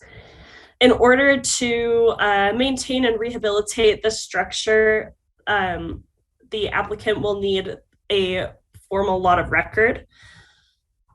This subdivision does not vacate or amend any portion of the platted right-of-way, and no easements are vacated or amended. And the Development Review Committee reviewed this subdivision on February 7th. Staff's recommendation for this subdivision is to hold a public hearing, consider forwarding a positive recommendation for City Council's consideration on April 4th, based on the findings of fact, conclusions of law, and conditions of approval outlined in the draft ordinance.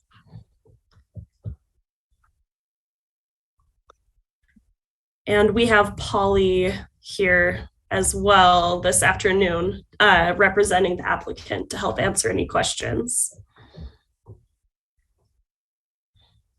Okay. Does that conclude the presentation then from staff and the applicant?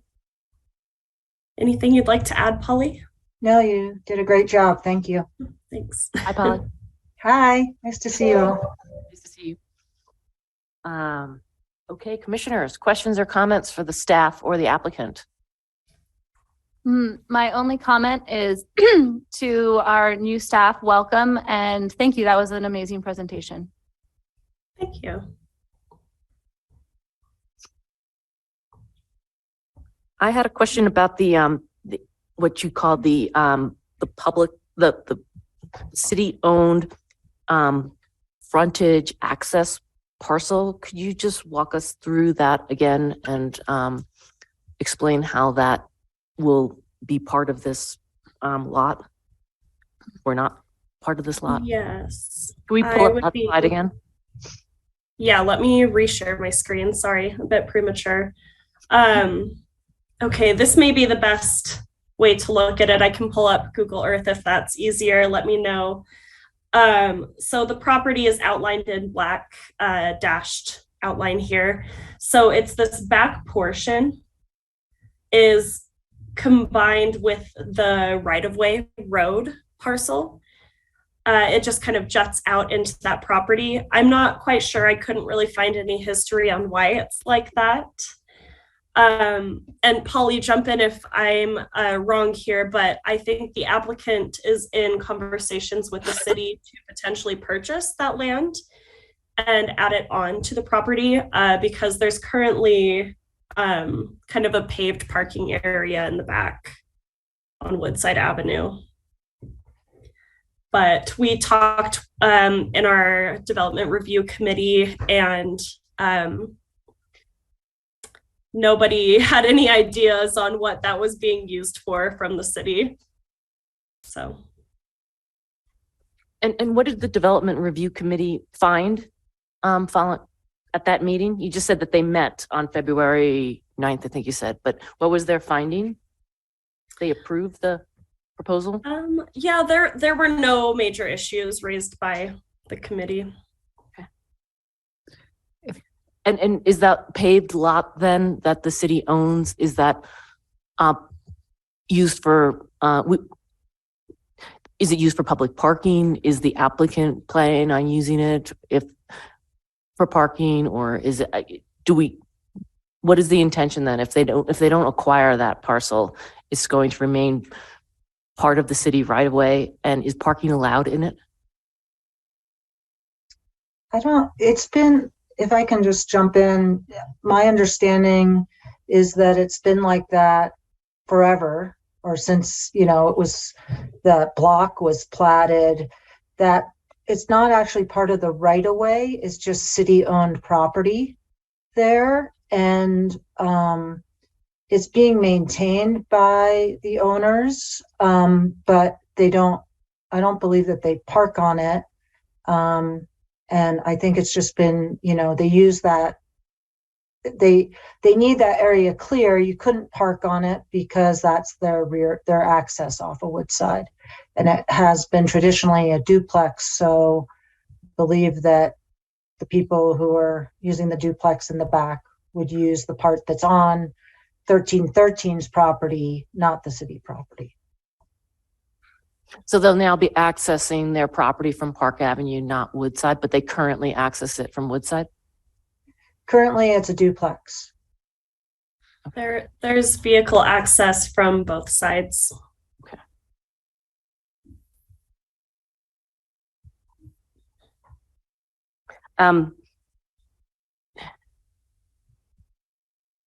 I didn't have a chance, and I don't have a copy of the conditions of approval. It was one of the conditions of approval that it will no longer be used as a duplex, that it will become a single family.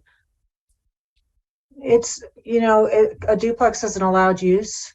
So I don't know right now, they're considering changing it to a single family, and they've done they just got a building permit approval to do that, but they're still trying to figure out what they want to do with the property. So they don't want to limit themselves. And it has traditionally had that ability to park in the back. And that's been happening since 79. Yeah, and it's not a condition of approval that this will be used as a single family dwelling.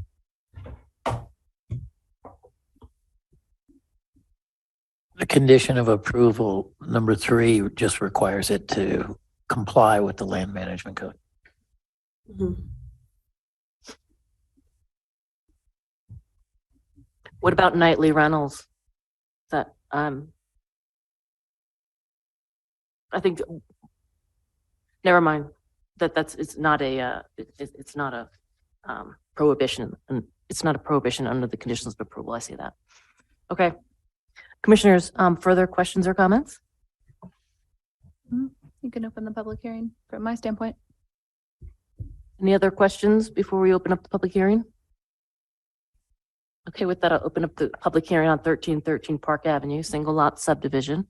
Anyone from the public wishing to comment on this application, please raise your hand online or step forward in chambers and give us your comments. I see no one in chambers wishing to comment on this. Is there any hands online?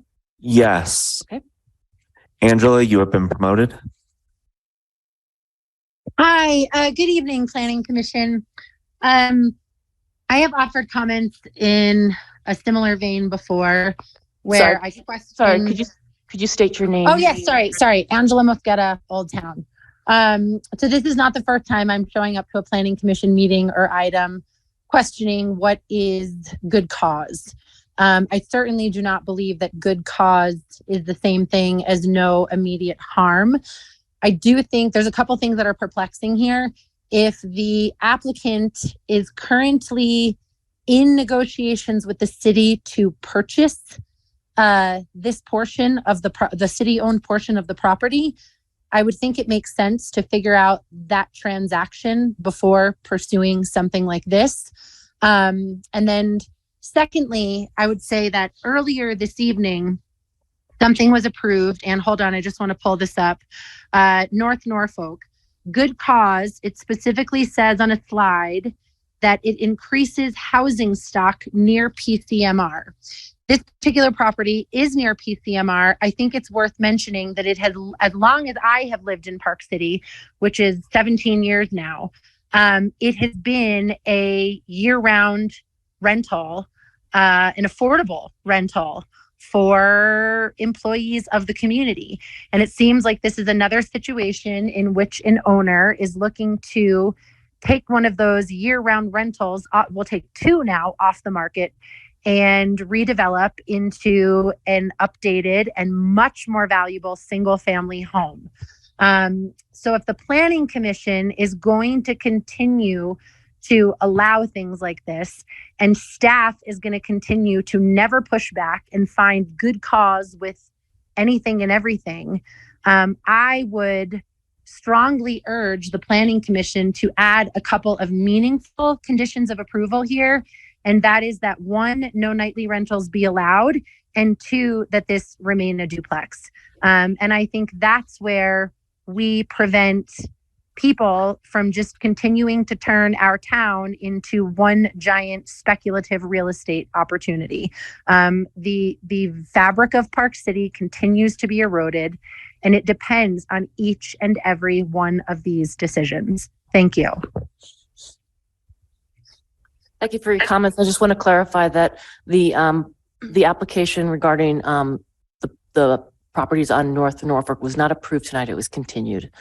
But thank you for your comments on this application. We'll take them under consideration. Any other hands raised online? No. With that, I will close the public hearing on 1313 Park Avenue, single lot subdivision.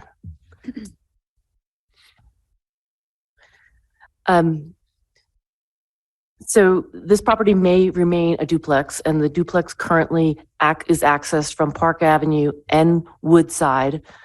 And if it remains a duplex, I imagine the access would have to remain from both ends, but access to it would be over this city-owned parcel currently. So that raises some concerns for me with the project.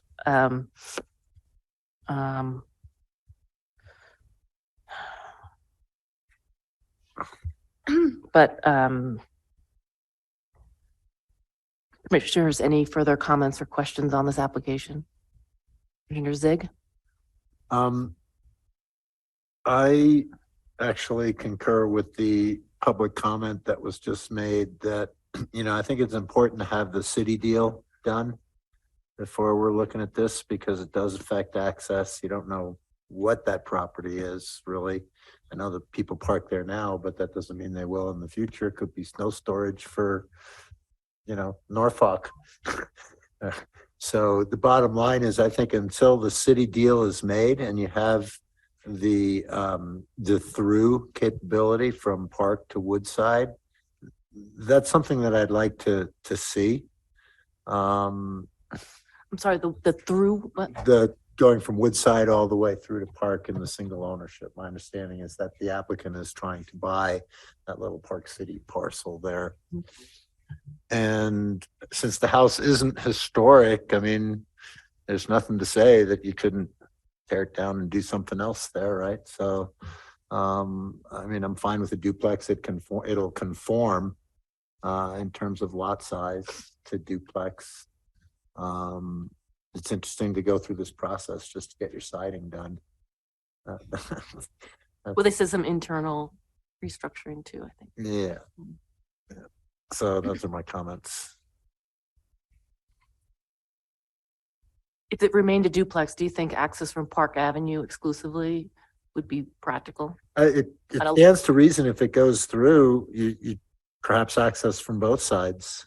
If they owned the city-owned lot. If they owned the city-owned lot. But currently they. And I think this, part of this, isn't this close to where Mr. Knutson had the vacated right-of-way, and there was discussion about parking on Park Avenue and how you get the cars in and out and the buses and the stops and all that.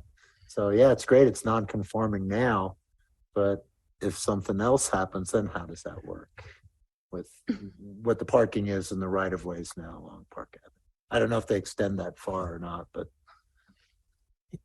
I believe the parking on Park Avenue has been removed for the bike lane and the reconfiguration of Park Avenue. Is that correct? Olivia? In front of this home, I believe that's correct. Yeah. Can we get confirmation of that? Olivia, are you familiar with the park? I'm not familiar with that. And how many parking spots are proposed for this project, then for this lot? There are 2 covered parking spaces on the Park Avenue side. And then there's that paved lot in the back, but they said in their application 2 official parking spots. And that's what's required for this lot? That's right. There's only two parking spots required for a duplex? Well, they haven't committed to making it a single family, I just heard. So currently it's a duplex. So as a duplex, how many required parking spaces is there? What's the requirement? It's 4. 4. And since they don't own that paved city-owned piece in the back, where are these 4 people going to park if that deal doesn't get consummated? They do part of the the part where they're parking is part of the 1313 parcel. They just have to pass over city-owned property to get to that parking space. I see. It would be, yeah, I see. Okay, well, that's a bit confusing, and I personally would like to take this opportunity on this application to clean that up. So I concur with Commissioner Zig. I'd like to perhaps re-see this application after they perhaps get that deal done. Or if they're not going to consummate that, then let's remove that from this discussion and let's focus on what's in front of us. I was going to say, I think Polly's got her hand up.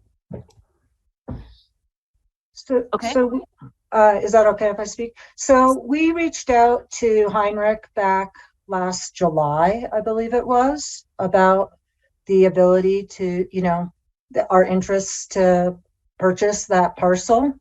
We submitted an appraisal and a title report at the city's request at our expense back in September. And the city has not been interested in moving forward with anything. So based on the timing, I think, there's nothing we can do. So I would just say for the moment, we just have to take it off the table because we just haven't heard anything back. Okay. Well, that's fine. So let's not talk about that piece because that's likely not going to happen. And just to be clear, that parking on Woodside has been used by that property for 44 years, since 79. And they've been passing through the city property to access their property, just like a right of way. Has a prescriptive easement or anything like that been recorded for that access and that?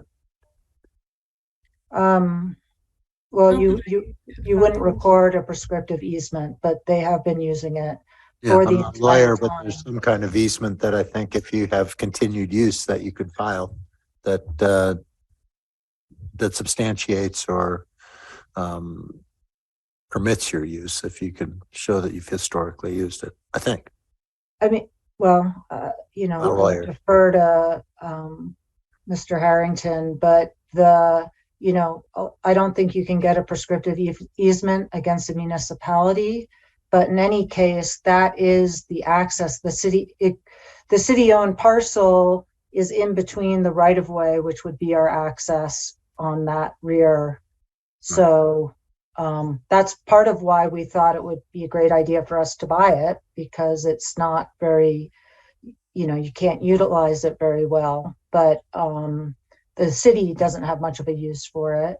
But that being said, that's been the use for 44 years. And it's not a right of way. You said it wasn't part of the right of way. It's city-owned property that could be planted or something. That's right. So when you look at the parcel, it's that little piece is part of a much bigger parcel that actually goes all the way up to Woodside, to the senior housing parcel. So it kind of includes this massive city-owned parcel. Okay. And this is just a little, it's not even its own parcel. It's just a portion of that massive parcel. I think it's like several acres. Moving on from that, well, Chair Soucer, just to add to that, when we did have the discussion in the DRC and then also with John Robertson, city engineer, it has been considered historically sort of part of the right of way. As Polly mentioned, it's not a separate parcel. So it's kind of seen as a little bit of an odd little bump, but it's connected to the city right of way and seen kind of as the right of way. I had another question about, and we can go back to this if there are more questions about the access over the city parcel from Woodside to this new lot configuration. I had a question about the part of the parcel that's in dispute and how this lot is being configured. Is it going to encompass that disputed lot? And then in the event that they lose the litigation, you said there's going to be a lot line adjustment. Is that, could you just go through that again and bring up the slide that shows that? And if you like, I can give some context to that as well. We are not including the dispute that when you look on the original one, it's labeled area of deed overlap. And we have tried just unbelievable efforts to try to work with the neighbors to just get it resolved. It would be to both parties' benefit. But unfortunately, the owners of the other lot we've just gotten no response at all. And so just want to be clear on what we're talking about here. I'm not clear yet. It's the hatched area to the south, where the cursor is. It's a 70 square foot area. It's 2 feet wide and 35 feet long.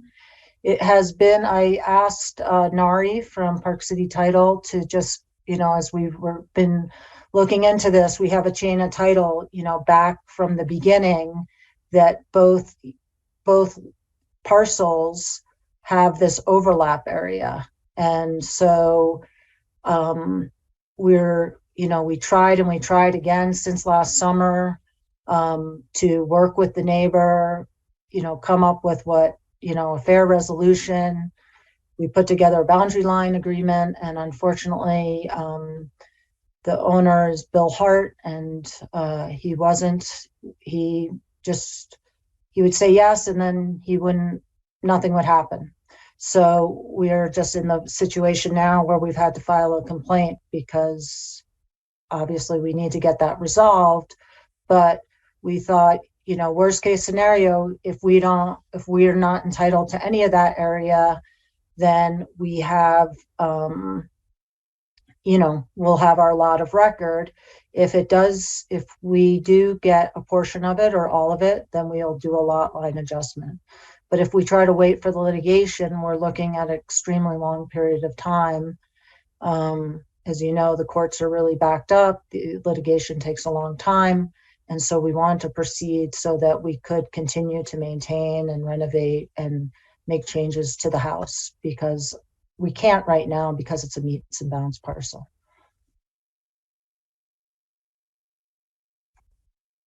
Okay, thanks for that clarification. That helped. Hi, Polly. Commissioner Kenworthy. So I'm trying to sum this up. We have some non-compliance issues that you're restricted to. You can't do anything that's going to add to any non-compliance issues. And what we're seeing is that we have 2-car access from Park Avenue, and we don't have any legal access from Woodside. How am I doing so far? Not quite. From Okay. Woodside, we do have access. You have your prescriptive easement or your prescriptive argument? Right. We have access from Woodside that goes over the Park City as planning director stated, it's being treated almost as right of way, and that gives us access to the rear of our home, which I think has been, again, when you look at the block, and you look at the history, it's been like that since the block was created. So do I understand that you can't add on to the footprint without adding, or could that still be called in compliance? So you do have your 4 cars now in that argument. And can you add on to the building, maintaining a 2-car access from Woodside?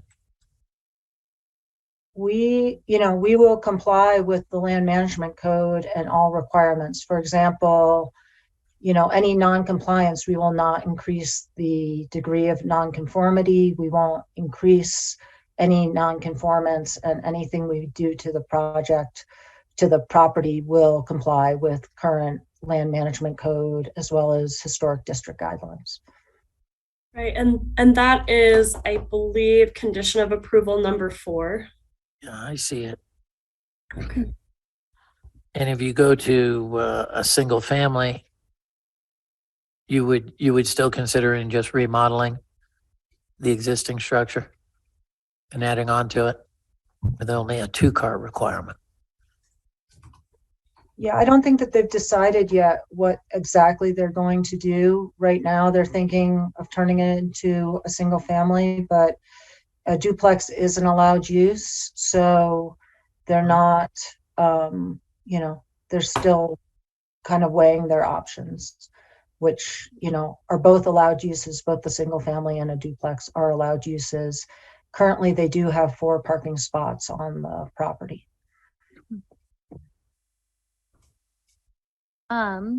Following along Commissioner Kentworthy's statement, I guess I agree that 4 is sufficient, but I wonder if we could simply add that an access easement would be required to utilize the 2 Woodside access parking stalls to make it a duplex compliant structure.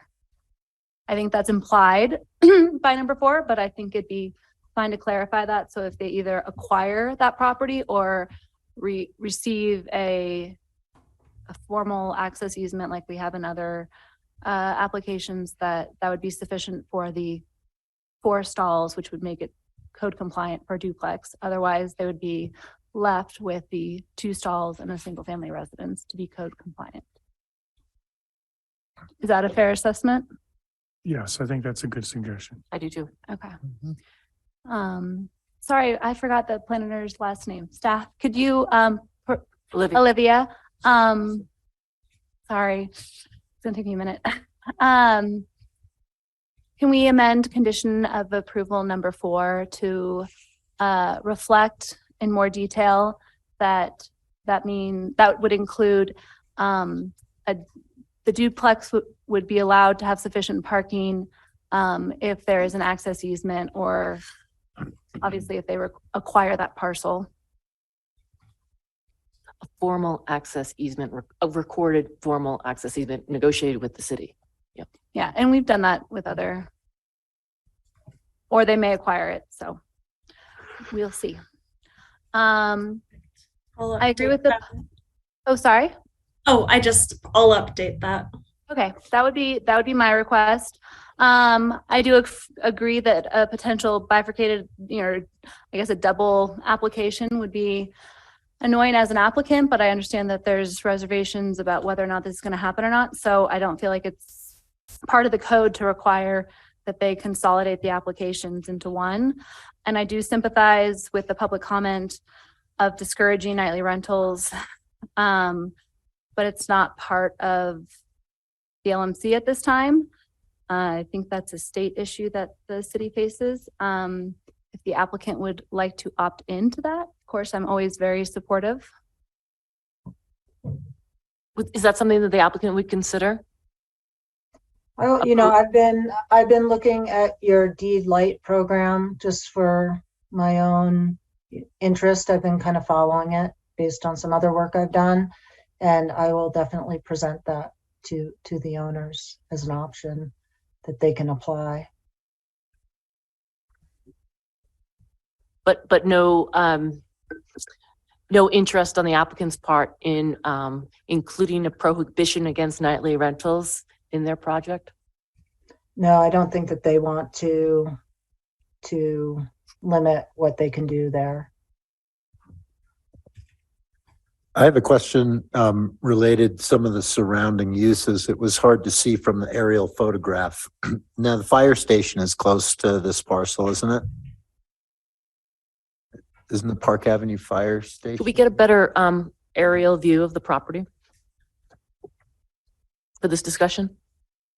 Alex? There we go. Yeah, that helps. The former fire station, you mean? Former fire station, okay. Okay. And who owns This is that the property now? property here. We blow that up a little? City owns that property. And does the existing right of way go all the way down to that city property? In other words, the one that heads in a northerly direction along Woodside?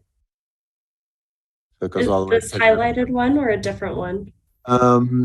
I am talking about, isn't the right, you see where the notch out is in the subject property you're trying to buy?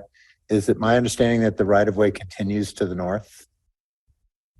There is, because I'm looking at the property lines and there's sort of a hatched line that parallels Woodside Ave. You can see, so that, as you can see, as she's highlighted, that parcel 265AX, 4.18 acres. So it actually encompasses the old fire station. It loops around to City Park, I believe. You can kind of see where the blue highlight is. So there's a little notch there. There's the notch on the other side of the street, but it includes the right of way of Woodside Avenue. It includes a little bit of just extra space on 13th Street. Not anymore. But it looks like where that diagonal teal line runs off the subject property, it's sort of, it looks like it's, I can see 4 cars parked. There's 2 black ones sort of kitty corner. I see. Right through there. You see, Aerial. looks like that right of way exists on one side, but does it encroach on all those properties that run through there, or those property? Do any of those other houses to the north have the ability to access from Woodside Avenue? Yes, I guess. It looks like maybe a few of them do 1326 and 1320, at least from the aerial. And then kind of across the street again, for reference, is the senior center area. Sort of crossing to the north a little bit. Mm-hmm.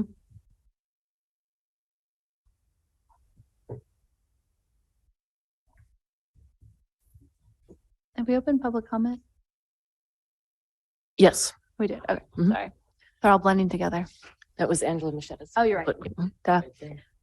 I think what I understand from Commissioner Sig, I think the property to the west, the first parcel, the second parcel in, looks like it doesn't have any access to the city right away. I mean, it has to cross over an additional right away to get to that second parcel. This one Yes. here. That one there looks to have a similar issue. Yeah. It looks like it. Yeah, all of Old Town is messed up.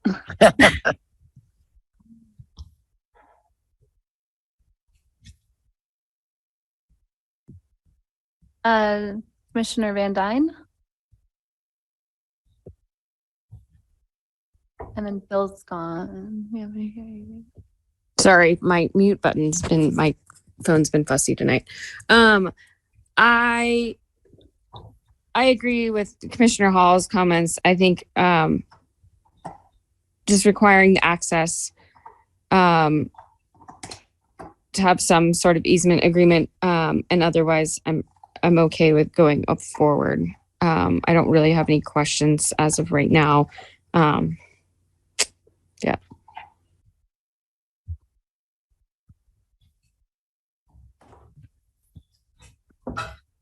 Anybody else have any modifications for conditions of approval?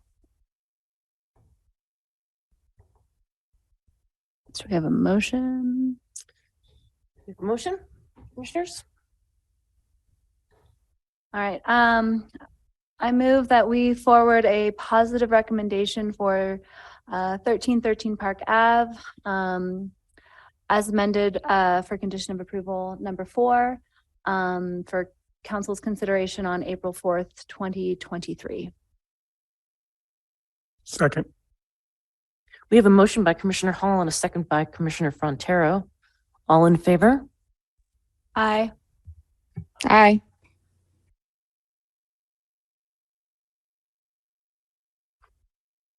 Any opposed? Nay. Motion carries. We have 4 yes votes and 1 nay vote. Commissioner Zig voted nay. Motion carries. That concludes 1313 Park Avenue application. Thank you so much, and nice to see some familiar faces. There are a lot of new people, but it's great to see you. Commissioners, thank you. You've had a long time of service, so great to see you continuing. Thanks, Polly. Great to see you too. Okay, good night. Night. Thanks, guys. Thank you, you. Olivia. Thank you, Olivia. Good job, Olivia. Okay, moving on in our agenda to land management code amendments. And let's bring Commissioner Johnson back in. Oh, yeah. Thank you.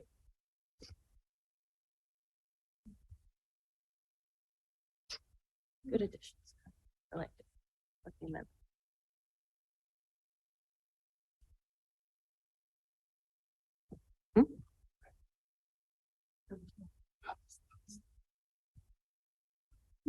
Or access the zone.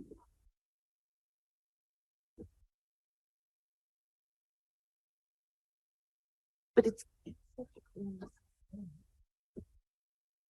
Welcome back, Commissioner Johnson. We are on to item 6C in our agenda, the land management code amendments.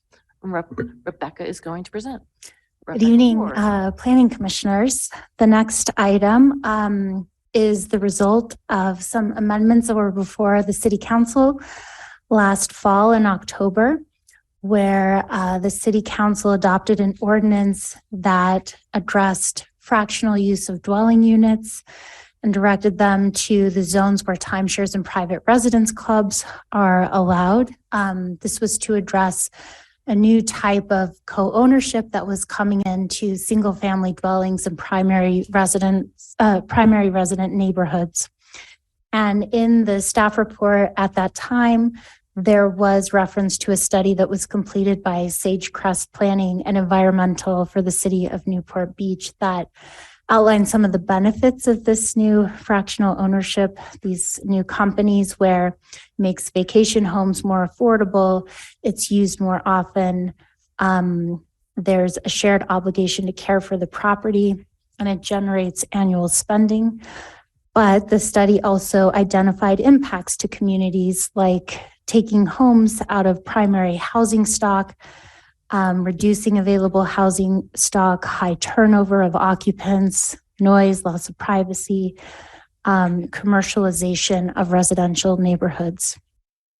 And also that these effects on communities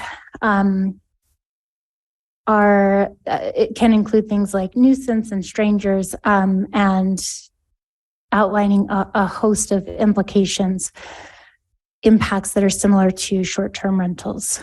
Also in the staff report, there were some examples of some of these properties advertised to sleep up to 30 people, as an example.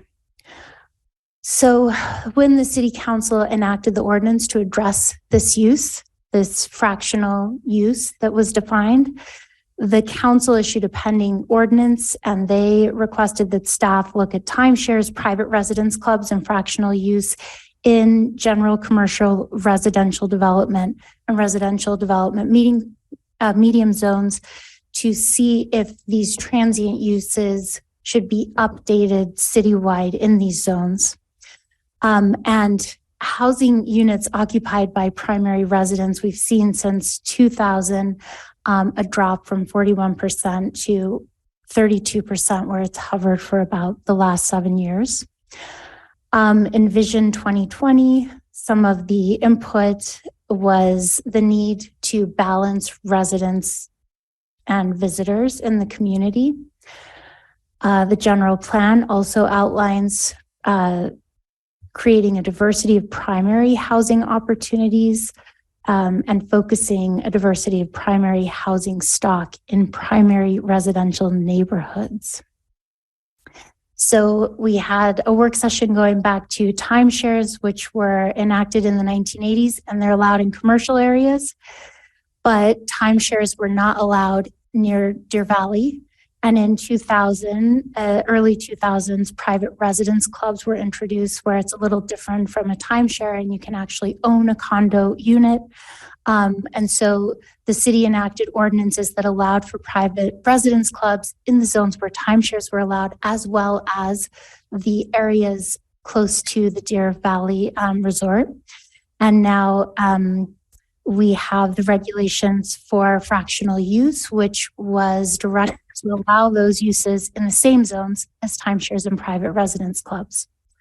When the Planning Commission conducted a work session in January and evaluated 3 potential options of what could be enacted, the input was to allow for HOAs to opt in or out of transient uses, to take the residential development medium out of what was proposed and prohibit transient uses in that zone, to refine the residential development areas with limitations, and to schedule for a public hearing and recommendation to the council.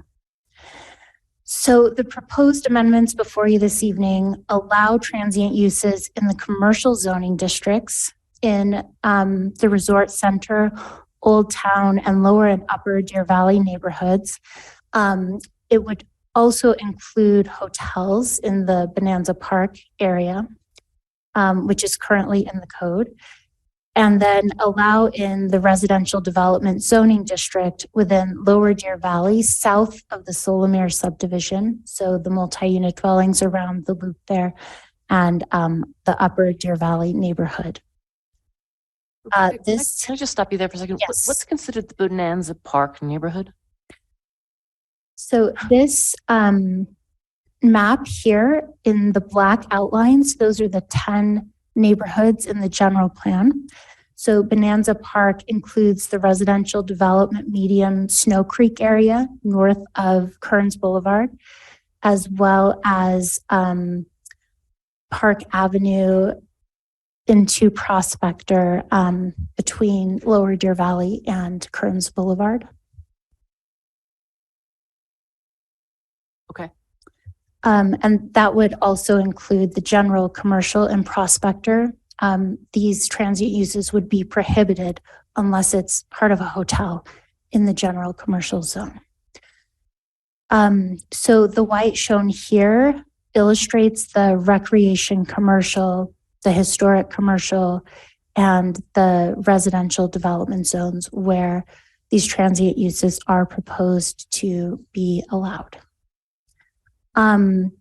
Senate Bill 271 was numbered and made publicly available on Monday.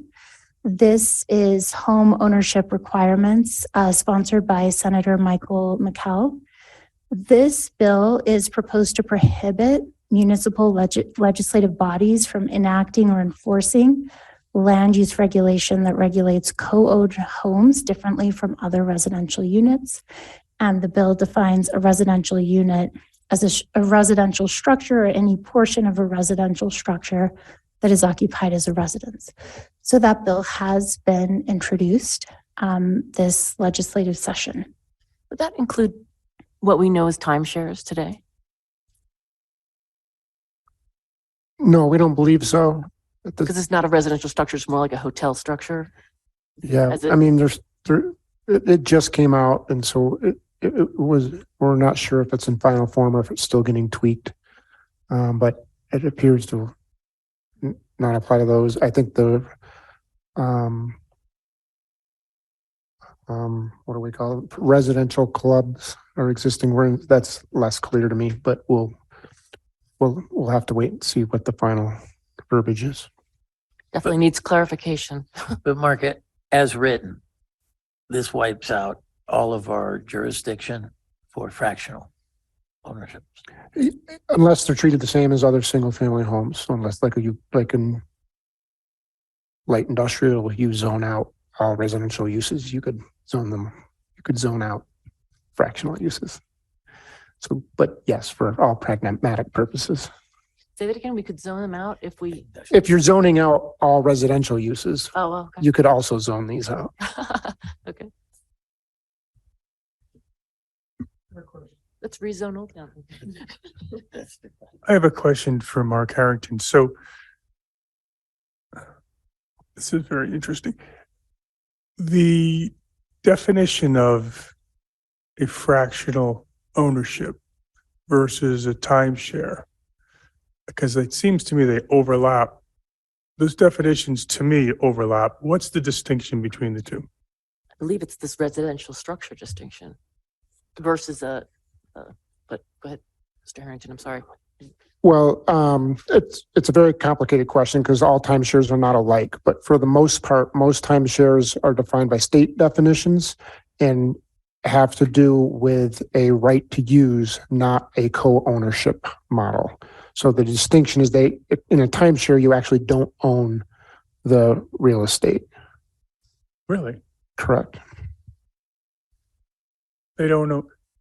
You own a right to use a time period. That's why it's called a timeshare, not co-ownership. Interesting distinction. I see. But yes, it seems functionally the same, so It we seems- should be able to regulate both. It seems like we should be able to regulate both. And who makes the decision whether a home is defined as a fractional ownership versus a timeshare? How is that? The legal instruments that are in place that create either a property interest or a right to use under the state definition of timeshare, which we incorporate by reference in our code. Is it part of a deed? Would that be a deeded distinction? Written in? Yes, it would be the nature of the legal instruments that define either property interest, deed, or right, depending, again, different companies use different models, but generally, yes, the deed. We also have the definition in our code of the timeshare of the private residence club and more recently, the fractional use are in our own land management code definitions. So we've made a distinction in the LMC. Could we amend that? I mean, could we redefine fractional use as a timeshare? I mean, I'm just asking a question. I wasn't here when it was made a separate transient use, but is there any scenario where we could, sort of roll that back or lump fractional use back into a timeshare? Well, we've obviously been watching other states and jurisdictions that are arguing that point. Yeah. Again, that could be rectified at the state level because they tend to have a timeshare definition for their purposes as well. And so I would certainly wait until the end of the session for us to do any brainstorming on further regulation on this area. Okay, that's fair. It's just, I mean, I think given what's being presented to us, the local jurisdiction by the state, I think we should, and if that goes through, I think we should look at all our available options on our side in whether we can perhaps not define certain buildings as fractional use, and then it wouldn't be pertain to what the state is mandating. But I guess we can revisit that, but thanks for the clarification.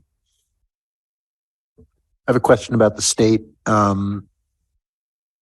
act or law.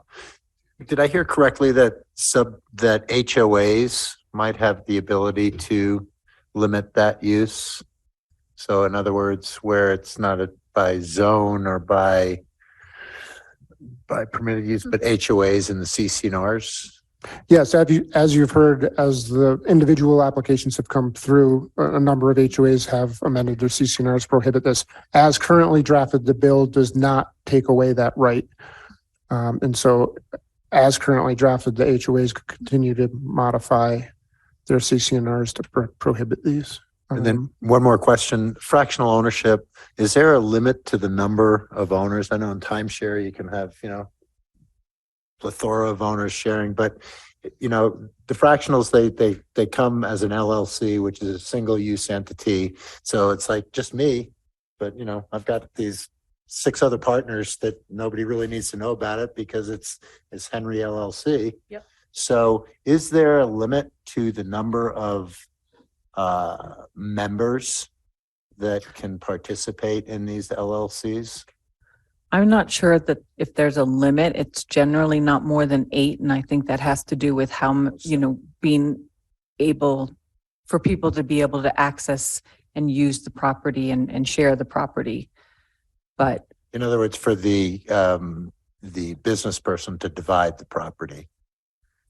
yes. Yeah. But I don't know of any legal, that it can't So it be could be more 50, than 8. could be 100, could be, and you could call it an LLC or even a corporation, a C Corp. We'd have to get back to you on that if there's different limitations on the corporate structure. But I don't, off the top of my head, I don't know the answer, honestly. And I think that even if there were limits on the number of members in the LLC, that wouldn't necessarily prohibit those members allowing use of the property by individuals that weren't necessarily members. I don't think that membership is required to occupy the home, but I don't know. I don't know how these are modeled. I felt like we had a really great definition that we utilized in the fall about fractional use because we did discuss, I feel fairly in depth. I can't remember if you're here or not, but that the type of fractional ownership that's being limited is where there's a third party that's organizing. It's not 3 siblings getting together and buying a house. It's independent, unrelated. It's a business person It's a business. reselling It's a the business. 7 interests. It's a business it's a business license that needs to be had. And I actually didn't see that in this. The definition would remain Okay. as So it's the as same. Or codified, maybe and I it's was like missing it. Sorry. It's in the staff report as a Okay. footnote, footnote 3. Yes. Footnote 3. Okay. But I think that was kind of addressing Henry's comment. I have another question or, mine's actually in regards to the definition for the Lower Deer Valley neighborhood south of Solomere subdivision. So I do, support the ordinance. I just wanted to get some clarification on that specific term because when I was looking at the Lower Deer Valley map in the staff report on page 26, sorry, I'm in Granicus, so it doesn't have the page numbers. But it's the Lower Deer Valley map where you outline the neighborhood in red. I don't know if you know that offhand. And so I just wanted to make sure we were like properly defining it so that it was easily, because I don't know this area, I don't, so that we were distinguishing what area we're talking about. Because like the Solomere, it's the Solomere HOA. In And the Summit County parcel viewer here, where you can see the Snow Park loop. And then this area here with the multi-unit dwellings, Okay. those would be included. And then the Solomere subdivision, it's by subdivision, Okay. which is the single family dwellings that are north of that area would be excluded. Okay. Yeah, maybe it just didn't make sense to me in terms of trying to have like a layperson who lives in Solomere wondering if they are captured in that portion of the map. But if it makes sense to everybody else, maybe I'm just the only one, or I don't know if there was a way to kind of just clean up that language just a tiny bit so that it seemed more obvious to maybe somebody who doesn't live in Solomere. I don't know Solomere super well. But I will defer to the other commissioners if they felt like that was clear to them. south of the Solomere. I mean, Yeah, you got it. Okay, well, cool. Rebecca, can you help us out? The subdivision that's different from an HOA, or is that the Solomere HOA? So if planning staff were looking at an application or business license coming in for one of these uses, we would go to the subdivision, the actual platted area. And then within the subdivision, the HOA can be formed to cover whatever properties are part of that. Okay.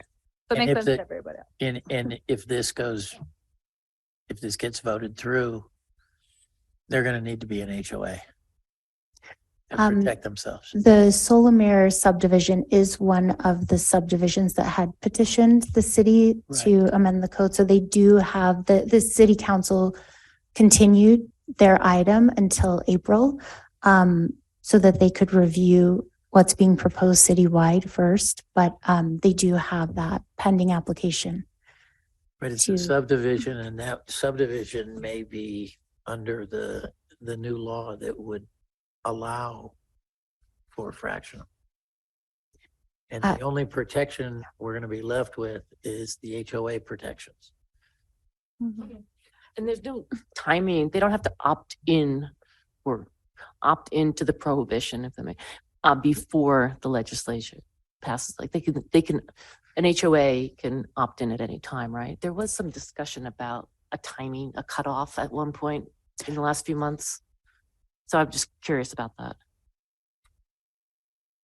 As the senior city attorney Harrington referred to the Senate bill that is currently drafted, Yeah. HOAs would be able to, moving forward, Yeah. prohibit. It's only prohibition against a municipality. Yes. Yep. Well, I'll just conclude by saying, I love this. I'm ready to forward this to the council for their consideration. If it gets preempted by the state, like so many things do, we'll deal with it at that time. But I think it's just, if that doesn't happen, I would like this to move forward to council and them to proceed. I agree. We've done the work, so let's send it on the And city. we don't know what's going to happen in the legislature. Maybe Yeah, I it'll- don't want to like waste our time like hypothesizing. So I think we just send it to council, and if at that time they can deal with whatever happens. Yep. We often get preempted, so. All right. Does anyone have any further, or I can make a motion? I'm going to open up a public hearing on that. Sorry. Yep. So let's open up the public hearing on land management code amendments regarding fractional use of dwelling units in the Park City area. Anyone online wishing to comment on this, on these land management code amendments, please raise your hand and provide us with your comments. Sarah Filosa, you have been promoted.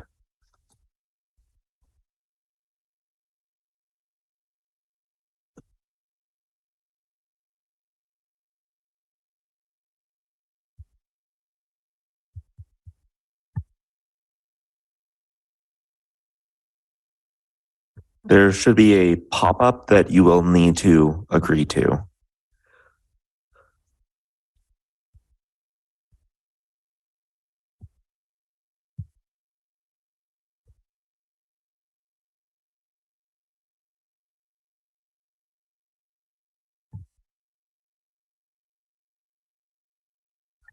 Hi, good evening, Commissioner. Sorry about that. Technical difficulties on my end. My name's Sarah Filosa. I am the Senior Public Affairs Manager at Picasso. I'm here this evening to express Picasso's disappointment with the proposed overlay districts before you this evening.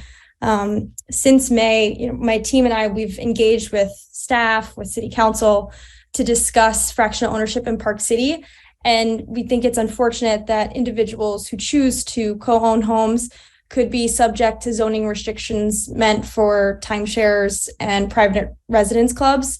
As agreed upon by your city council, timeshares are a very different use from fractional ownership.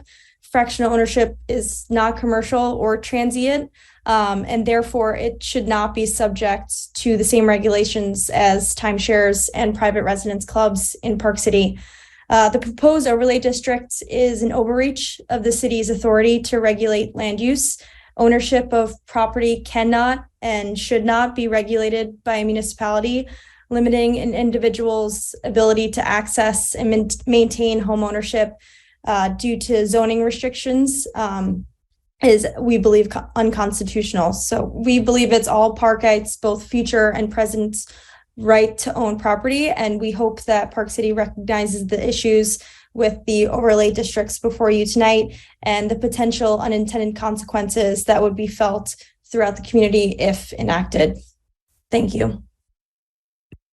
Thank you for your comments. Any other hands raised online? There are not. Okay, with that, I will close the public hearing on land management code amendments for fractional use of dwelling units. Commissioners, any further questions, comments, or motion? Before we make a motion, I need a clarification. Are we to pick option 1, 2, or 3 and then present that to city council? The draft ordinance is option 2. It's what I can pull that up here. So the proposed amendments. The direct answer to your question is yes. Yes. And she's going to explain to you the draft ordinance has your last direction has as a modified option 2, I believe is what she's about to say. Is that correct? So, okay, so if we make a motion, we're making a motion on option 2. Is that everyone's on board with option 2? Rebecca, can you just clarify? So this allows timeshares, private residence clubs, and fractional use in the commercial zoning districts. That's recreation commercial in the resort center neighborhood. There are also a few recreation commercial pods in the Deer Crest area in Lower Deer Valley. It includes the historic commercial districts along Main Street in Old Town.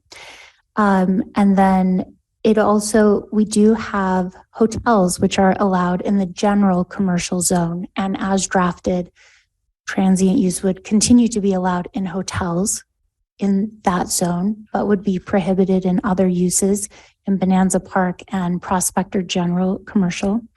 And then allow in limited residential development zones within the Lower Deer Valley neighborhood south of Solomere subdivision, as well as the Upper Deer Valley neighborhood. And that would just be in those residential development pods. The other residential development zones citywide, they are proposed to be prohibited in those neighborhoods that the general plan outlines as primary resident neighborhoods. Thank you. Understood. Thanks for the clarification. Do you have any further comments on that, John? No, that's fine. When I read through this, I thought option 2 of the 3 options seemed to be the one that made the most sense. So that's fine. And that's where the commission came out a few weeks ago. Right. Yep. Okay. All right. Going back to the former criticism that I received, I'm going to disclose that I own property in Park City that's being affected by this land management code, and I'm choosing to self-limit my property rights. And I'm going to make a motion. I think we're all there. Mm-hmm. Oh, does anybody else? Yes. All right. I'm going to make a motion that we forward a positive recommendation for City Council's consideration on March 23rd, 2023. The timeshare and private residence clubs and fractional use of dwelling units LMC amendment. Second. Option 2. Option 2. We have a motion by Commissioner Hall and a second by Commissioner Zig. All in favor? Aye. Aye. Aye. Any opposed? Motion carries. Thank you all. Moving on our work session, moving on in our agenda to the work session, 7A, Land Management Code Amendments. Clarifying requirements for outdoor bicycle parking. and in establishing enclosed bicycle storage requirements for multi-unit dwelling developments. Okay. Becca, you're going to walk us through this? Great. All right. So last item for tonight, this work session is a high-level introduction to an update to the land management code prior to noticing this for a public hearing in March. Currently in the code, as you are aware, when the commission reviews projects, there are bike rack requirements for certain uses for 10% of whatever the parking is for that project. And as outlined in the code right now, there are established standards for the materials that need to be used and what they need to look like, be compatible in design, and be located in a convenient, highly visible, active, well-lighted area. And the proposed amendments would make a few additional requirements and clarifications, and also make some distinctions for long-term secure bike parking. These amendments were started with the transportation planning team in the fall of last year, and they are continuing to collaborate on these amendments and will be moving forward. In the fall of 2021, the Transportation Planning Department team issued a survey, and 5% of the respondents stated that it's the lack of bike racks or secure bike parking that were among the biggest reasons that they don't more throughout the city. Additionally, Park City Forward establishes a mode share target for over 30% biking, walking, and transit by 2050. And the general plan also recommends revising our parking requirements to make sure that there are secure bike parking options.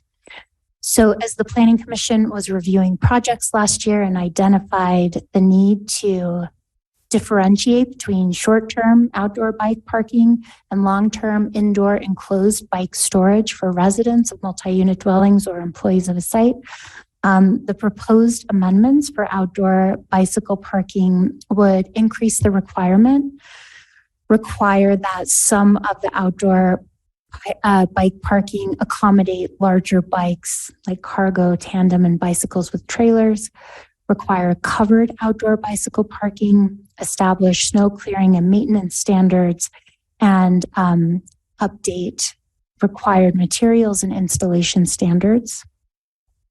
And then the proposed amendments would establish a new requirement for enclosed bicycle storage to create long-term facilities that would be located either within a parking garage or building and provide storage that's securely locked and access controlled with electrical outlets for e-bike charging. And this would be for multi-unit dwellings with 10 or more units, or for uses that generate employees or commuters to the site. Additionally, the proposed amendments would allow for flexibility with Planning Commission review to reduce or modify the balance between the outdoor bike parking and indoor enclosed storage. And so I have the outlined amendments if you'd like to go over them in detail or provide general input. As these amendments have been drafted, there is a list in the staff report outlining some of the documents that have established best practices and model ordinances. And part of the review that the transportation planning team is helping us with is finding what the right requirement would be. Some communities establish it by square footage, some by parking. And so we're still evaluating the amount of parking per use that would be recommended. And additionally, there are some communities that also require shower facilities and additional support facilities to incentivize active transportation to their site. But those are usually part of a transportation demand management program, which is something that the commission has prioritized for this year. So we would recommend that those additional requirements be evaluated at that time as part of those amendments. So I have the amendments in detail on the slide, or if you'd like to provide high level input, that is my presentation. Commissioners, any questions for Ms. Ward about these land management code amendments that are being proposed regarding bike storage?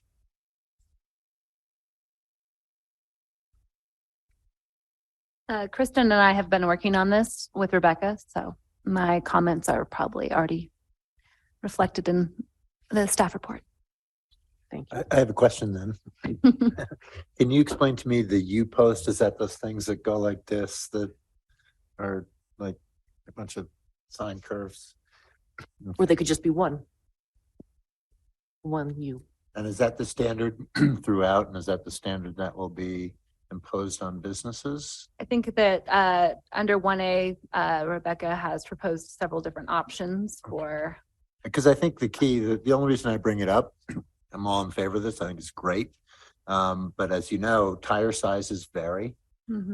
People now have e-bikes. Also, people have road bikes. So, you get all kinds of different tire sizes. And I can speak from my experience. Many times I'll go to an establishment and I won't be able to get my bike in the bike rack. It won't fit between the two bars that are right there. The other spaces are too big, so the bike's all sloppy. So I think one of the things that the city engineer, whoever looks at these, really should look at the ability for all the different types of bikes, because they are truly different. Everybody decides how much tread they want on their bike, right? And that varies, and that affects whether or not other bike racks, I'm sure the U works for the biggest tires, but the other ones might not.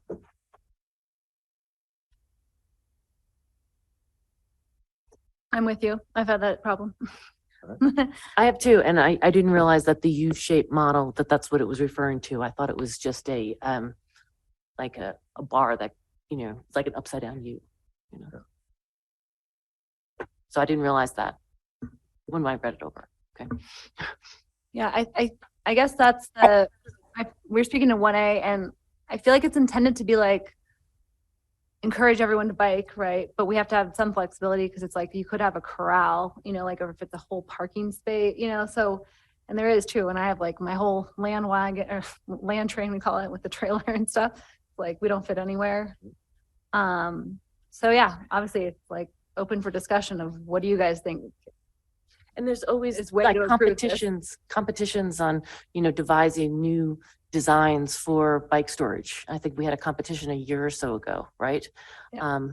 So, are we restricting this to one design? No. Yeah, that's what it says, like as approved by the city, essentially. Yep. So I feel like it's like flexible as technology changes, as the city evolves. Hopefully they'll adopt best practices and be flexible for all of our changing bikes. Yeah, the staff report doesn't limit it, is what it comes down to. Like one kind of all of section 1, first half of it, all just talks about all the different options and trying to make it somewhat open for people to put things that are somewhat visually appealing, I think, as well as things that are safe to be able to put multiple bikes to. I think it's hard to say you're going to ever have one design that's going to fit every bike, but at least make it able to park a certain number of bikes efficiently in an area is what the staff report, kind of how it reads. I would concur. So, section C, closed bicycle storage. Number 2, closed bicycle storage shall be provided for X% of the required off-street parking for unit dwellings with 10 or more units. X% required for off-street, X% of the closed bicycle storage. Yes, that's where we're still reviewing the best practices. So there are some communities that have a table and it's a set square footage of the amount of bike parking that they need to provide for enclosed bike storage per use. We've been looking at what that would mean for uses specific to Park City and are still evaluating how that number would be determined. A few possibilities would be to set a number based on the number of units in a multi-unit dwelling. And then for other uses, another possibility that we're evaluating is based on the employees generated by use, which is a table that we already have in our affordable housing resolution.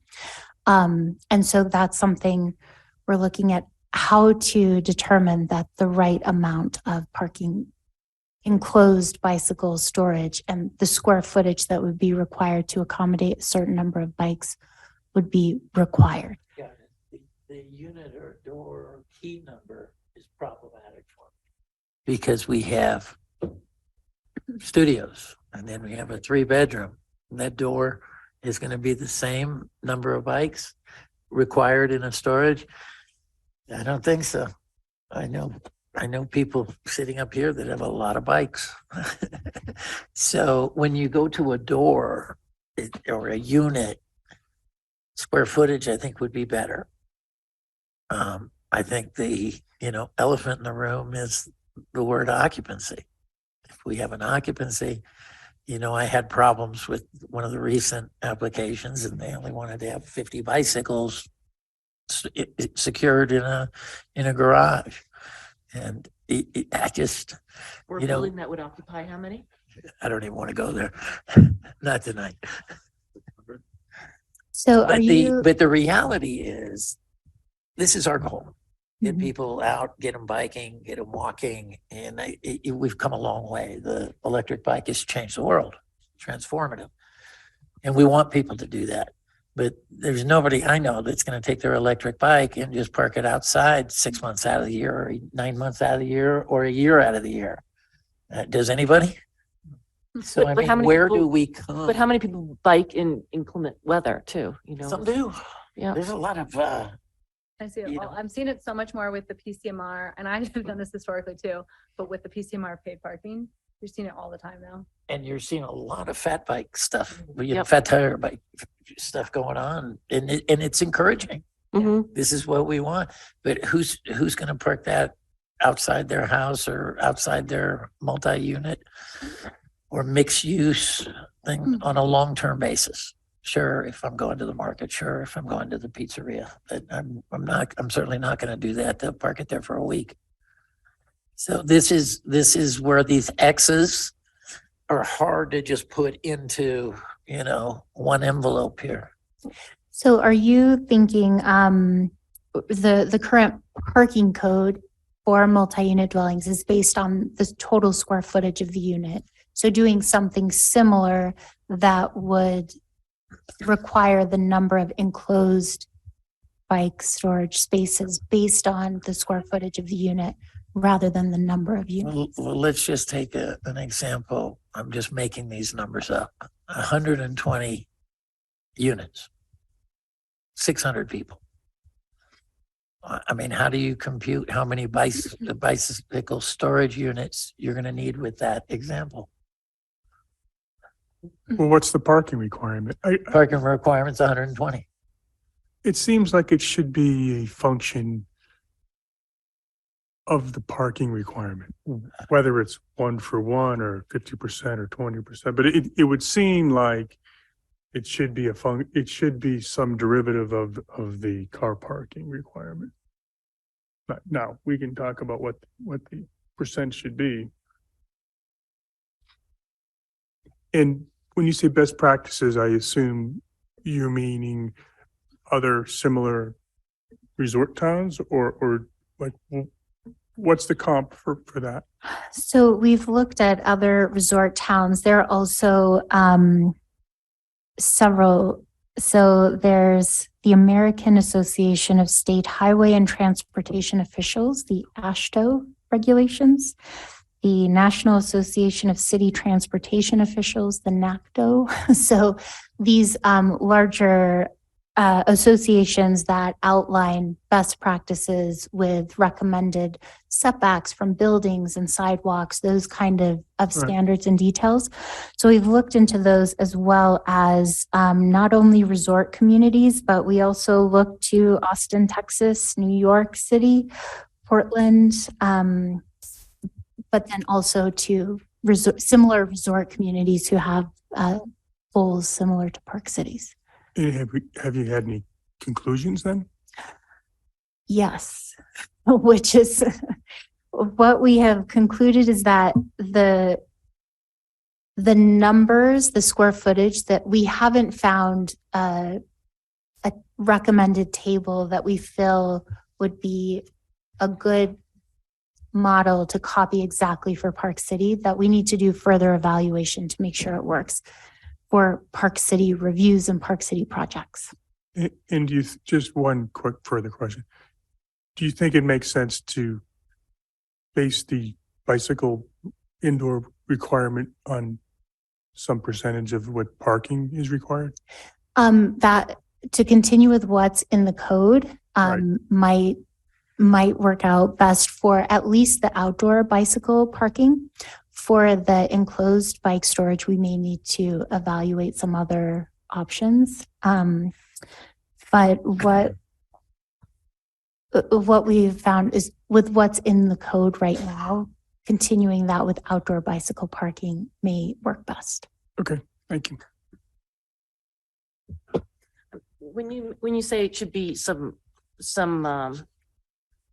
it should be determined based on parking, I think of our affordable housing parking requirements and how much we've reduced them to incentivize more affordable housing development and to discourage, people from using their cars. And so I worry, and along that vein, we would encourage those people not to ride their cars, but have a bike instead, or to use the bus or ride a bike.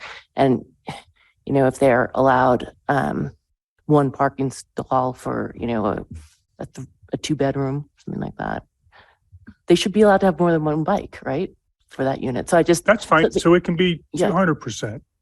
Okay, I thought you meant a derivative. Like when you said derivative, I thought you meant less than or some portion related to. Okay. I just thought we should use a metric to be consistent. We're already, this seems to be the LMC already has code for how many cars are allowed in MPD and AMPD and such. So just from a practical standpoint, it just seems to me that we should use that as the standard, and then we can adjust the percentage for bicycles for each of those. And now maybe the AMPD is above 100% of the parking that's required. Maybe it's 150%. And then maybe for an MPD, an MPD, I don't know what the percentages are. It just seems like for continuity, we should use parking as the standard, and then in the X's should be a percentage of that. And it can be above 100%, perhaps, as a way to incent people to ride more bikes. In a studio, don't we have like a half a parking spot requirement or no parking spot requirement, right, for a studio? Well, for AMPDs, the project is required to meet code required parking initially, but the applicant can ask for reduced parking. And in that ask, one of the criteria does require the applicant to exceed the bike parking standards that are in the existing section. So if the Planning Commission reduces parking for an affordable project, that is part of the review that they then, you can increase. Okay, that makes sense. That makes sense. So I'm just concerned that a one size fits all is going to work here for these to fill in the X's. And so you have 6, 7 X's, indoor, outdoor, which ones, how you going to balance covered spaces, outdoor and all that stuff.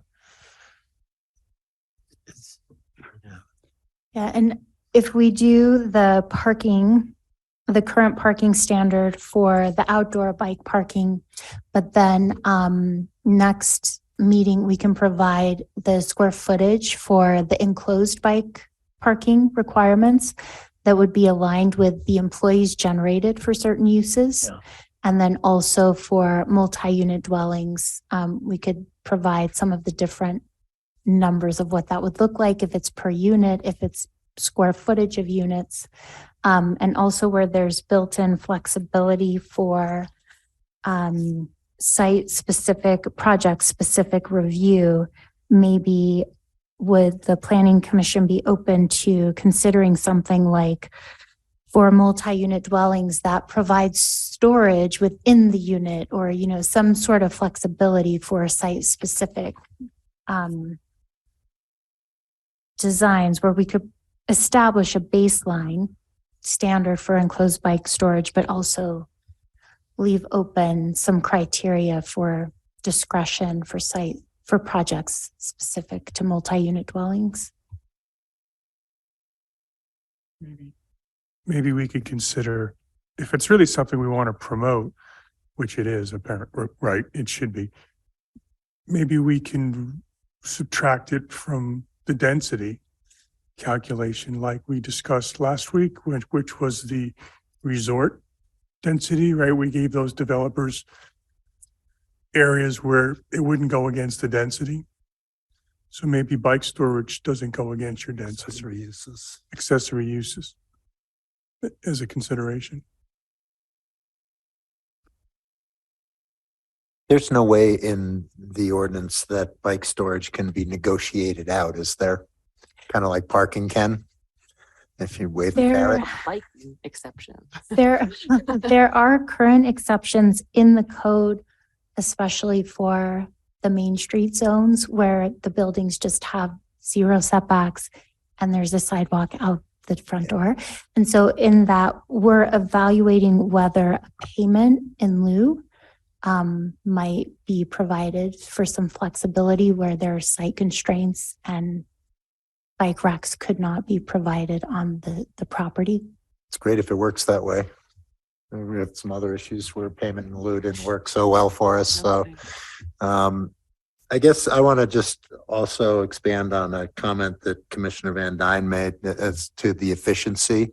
I go to a lot of communities and I see some pretty fancy bike racks. I mean, they look nicer than my Pivot, my Santa Cruz. And, you know, they're nice and they look like bicycles and you can maybe hang 1 or 2 bikes on them. But I think if we're really trying to expand this, you have to make it easy and you have to make enough bike racks available for people to use. So efficiency and capacity, you know, I'm not the taste police, but maybe should outweigh fancy design of bike racks that are intended to look really cool and be, you know, oh, look, it's a bike rack because it looks like a bike, but it can only store 2 bikes on it. So efficiency, I think, is big when you're looking at this whole bike rack discussion. Yeah. I feel like that is like a little bit like what we were saying earlier. It's built into the flexibility, like the city engineer and transportation department will have oversight over the final approval of like the details. So as they evolve, I mean, I trust Heinrich to use best practices and probably, you know, as it evolves. But I think conceptually, I'm obviously very supportive of increasing the bike parking requirement. And I love the internal and external components. I do think that it is ready to come back to us with some final options on how we're going to quantify the minimum requirements, whether that's square footage or number of bedrooms or parking. So maybe if we can get a couple of those options presented to us, but I think my sense from the commission is that everyone's supportive of the concept. We just need to figure out the best way to put a number for C2. Yeah.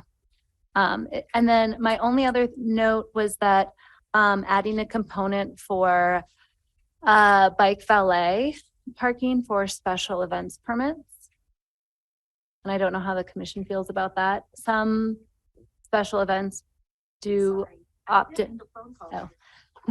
Some special events like the Silly Market opt in to a bike valet. I don't know if it's how it was negotiated or if they voluntarily did it because it's the right thing to do.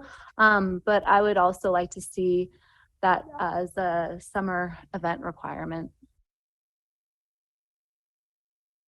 And we can, when we return, we can have information from the special events manager outlining the bike valet programs they have. And I like the idea of keeping a lot of flexibility in this. I'm thinking, maybe some sort of like lean-to or some sort of shelter over some outdoor storage in lieu of some indoor storage, for instance, might be acceptable in certain situations. So I think a lot of flexibility, like a carport area versus enclosed storage, might be sufficient in some circumstances. So I like the idea of keeping a lot of flexibility built in. I guess on that comment, that was the one thing that no one touched on, I guess, was I'm looking at B1L. And did you guys think about, so it's being protected from weather by existing structures or by natural elements such as a tree canopy. Do we want to include possibly or a man-made canopy for outdoor storage, just so that kind of incentivizes? We can think of places in town where maybe there is a tree canopy, but depending on the season, the bikes get wet, people move them over lean them up against the building. So maybe incentivizing that a little bit or requiring it. But again, I don't want to ask too much. We want people to use, build these, but. Yeah, I mean, that's actually something that Kristen, Rebecca, and I did touch on, because I think selfishly as a bike user, I would like my bike covered. And so, yeah, having like an overhang and awning or a natural element such as a tree provide, protection of your bike is awesome. But then we wanted to also make sure that we weren't forcing people to have these weird little bike structures everywhere with the overhang. And so, and I'm really conflicted. And so you have a solution, great. Or if you think about one before the next meeting, wonderful. But just thinking like, you have all the different. Well, it's just flexibility. Yeah, it's like adding the flexibility, because of course we'd like, if it is practical, then we should of course encourage it or mandate it. But then there are going to be certain buildings or like how the setbacks are where it just doesn't work. And so like, could this be an exception to a setback requirement? So you have your building for the setbacks. Could you then allow a setback exception to allow for a bike covered structure, right?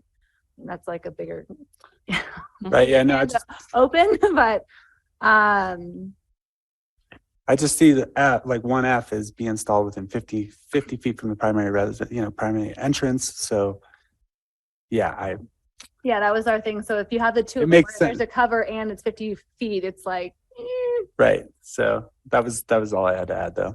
So otherwise I'm in agreement with everyone else. So I think if we give that option, you'll see that people will use the covered one all year round. yeah. So at Flanagan's, we have a balcony and we have 4 posts holding up the balcony on the edge of the curb against the street.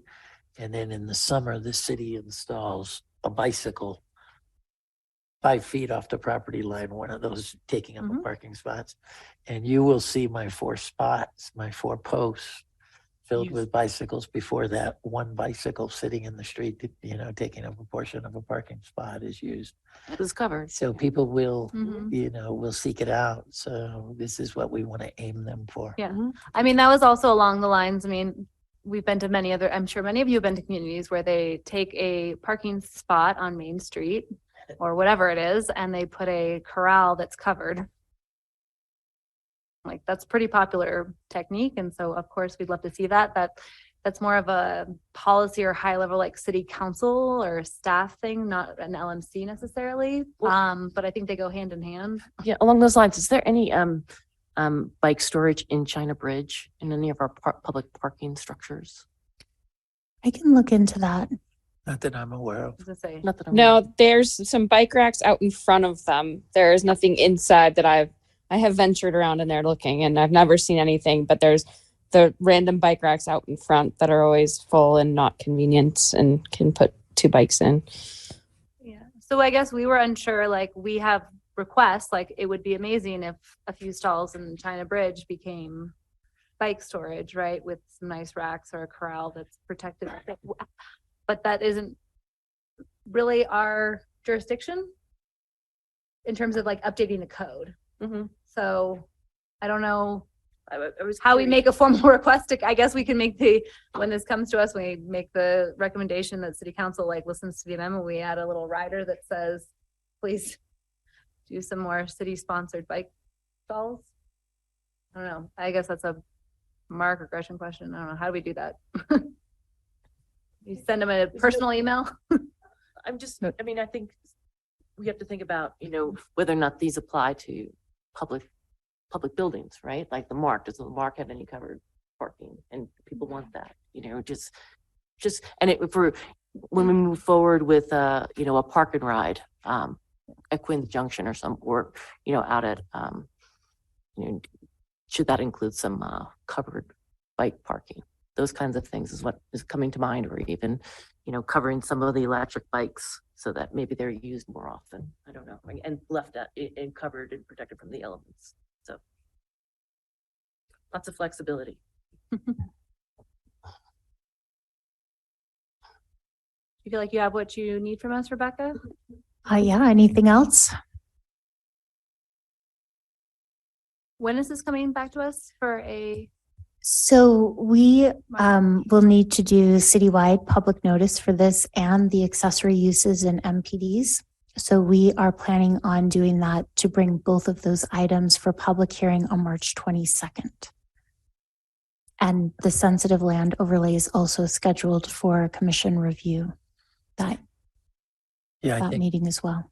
I think we should just get a quick vote. How many people agree with the accessory uses for bike use to be an allowable space for the developers? I think we all do.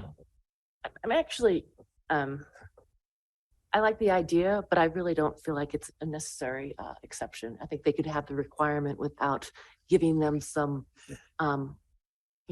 carrot or whatever, something back. I think it should be a requirement in this town without making it, I think it should count toward, parking doesn't usually count toward density anyway, so. Right, and this is a form of parking. Yeah, so I don't know, I don't even know if we say that we should include it and exclude it from density, it even applies. But I'm actually moving away from accessory uses and developers giving more reductions in their density. So. Well, I agree with you. And I even proposed eliminating all the accessories at the last meeting. However, childcare and other, there are a few examples where we want to encourage certain services. Why can't we just require it without encouraging it? Well, yeah. That's a whole nother. I'm going back to good cause, and I find really good cause to allow this into that. Yeah, if we're going to allow sales ticket booths or whatever else we, allowed, then certainly bicycle transportation is our biggest obstacle. Still want to add to that catch-all. Well, okay. Okay. So I don't know, do we need to include it or not? Commissioner Johnson? I'm undetermined at this time. We're not being asked. Are we being asked to, with your read of the land management code, would bike storage be excluded? I think it probably would be. It would be part of parking kind of requirement, right? That's excluded. Which I don't necessarily agree with, especially covered storage parking. I think that should be included in. And right now, the way it's drafted, the enclosed bicycle storage is in a parking garage or building. Which is but if allowing for maybe at the resorts enclosed pods or something, that aren't attached to a garage or a building, we could look into allowing something like that. Yeah, I guess I'm in favor of actually both, like making them require it and then also making it exempt if they want to go above and beyond, and not penalizing if they want to put 5x what we require. I'm happy that they would feel that would benefit the community. So. And you would exempt that. And I would exempt that beyond whatever is required. But I would also require them to put the parking in, the bike parking in, so. That's my position as well. I think in the accessory uses, the only thing I'd like to say on this is that, you know, if it's going to be an accessory use for bikes, that's great. But in 5 years, if the trend in bicycles isn't biking anymore and it's some other mode, I mean, is that deed restricted then at that point? Or do we have the same problem where we have a meeting room that was, you know, built as a meeting room as an accessory use, and then a few years down the road, wow, you know, not that many people really wanted to walk their bike through the lobby, and you know, or they didn't rent bikes, and we're really not getting the utility out of the space. We better do something else. Or they're using it for storage of other types of things. Yeah. So, you know, if it's going to be part of an accessory use, we should make that accessory use have some form of restriction to it, that's indeed what it's intended for. And I don't want to say in perpetuity, because nothing is, but I mean, 5 years pass and people change their mind, new ownership comes in. Yeah, but Everybody's isn't that trying to like expand their ownership or their profitability by better utilization of their space. And we gotta get this bike racks, we don't make any money on them, and taking up, you know, 500 square feet. I think if we're going to put them in as an accessory use, it needs to hold to that, just like a parking space does. Yeah. And then you get into enforcement issues. So Yeah, but I feel, I was gonna say, I feel like it's more of an, as a higher level enforcement issues, right? Because when we draft conditions of approval for any application, right, we're anticipating that those are followed, and obviously they're not, but that's because we're a complaint-based enforcement community. Yeah, and so. There's a lot of bad behavior. Yeah, but we can't regulate, we can't LMC our way out of like that enforcement. We have to keep with making these code amendments and doing it that way. We can't continue to be like, well, I just have a hard time. We keep doing this with a lot of items. It's like down the road things that we can't control through the LMC. So we have to do the things through the LMC that we can. Sorry. Right, and one thing we can do is not include it as an accessory use, so we won't run into this problem down the road. So we could, because maybe developers don't necessarily need an incentive to include this. I think the overall amount of square footage it's going to be isn't like these massive, I mean, these aren't going to be like 1,000 square foot areas. I mean, these aren't huge things. And again, they're not likely to be, if these are parking enclosed areas in a parking garage, it's not going to be converted to like meeting space in a parking garage. I think there's some distinctions we need to make of like, we're giving people a little bit extra square footage to make it more convenient for people to have their bikes and encourage them to include that in these developments. Yeah. But again, it's not much, so maybe the developer it won't matter to them one way or the other. So why include it and expand the balloon of accessory uses? That's just my point. I feel like we had heard like a long time ago was, what was it, 40K for an underground parking spot in Old 50. Town, 50K now. So it's like if you're adding an extra spot on your own goodwill to like add extra bikes, like if there's no direct financial investment because people aren't paying you to park their bike there. No, it's a requirement. Yeah, so I think it's just both, like it's required for a minimum and a bonus of anything else. Okay, I like that. We can also debate this the next meeting when we have like a better, more well-crafted draft ordinance. Yeah, the specifics of how we're going to calculate. No, I like the idea of that. Johnson had something, and I feel like I interrupted. Your No. desire. I thought you were going for the. I've been bouncing back and forth, but I think the best path forward is what you're recommending. I think we make it a requirement, and then if they want to add more, then. They can exclude that from their density as accessory use. But it's got to be. If it's beyond. Right. I think it's the best way to move forward. But at the same time, like these developers have to build bike storage because of the lifestyle of Park City, right? So like they have to provide it if they want to sell a unit. Well, You say that, but I know. Not there. That's why I said I was undetermined earlier. But yeah, I think You that's would think. I think that's the best But path yeah, forward at this it's point. 50K to put in a parking stall, like underground and You know. you're like, See storage containers all over the yard. Ted Fisher, can I remind you, your track record is. Yes. I Yes. think we have wrapped it up just in time. Would you like to make a motion, JK? Um, Since we don't need to make a motion I for the mo- work I session? motion to adjourn. So moved. Thanks, guys.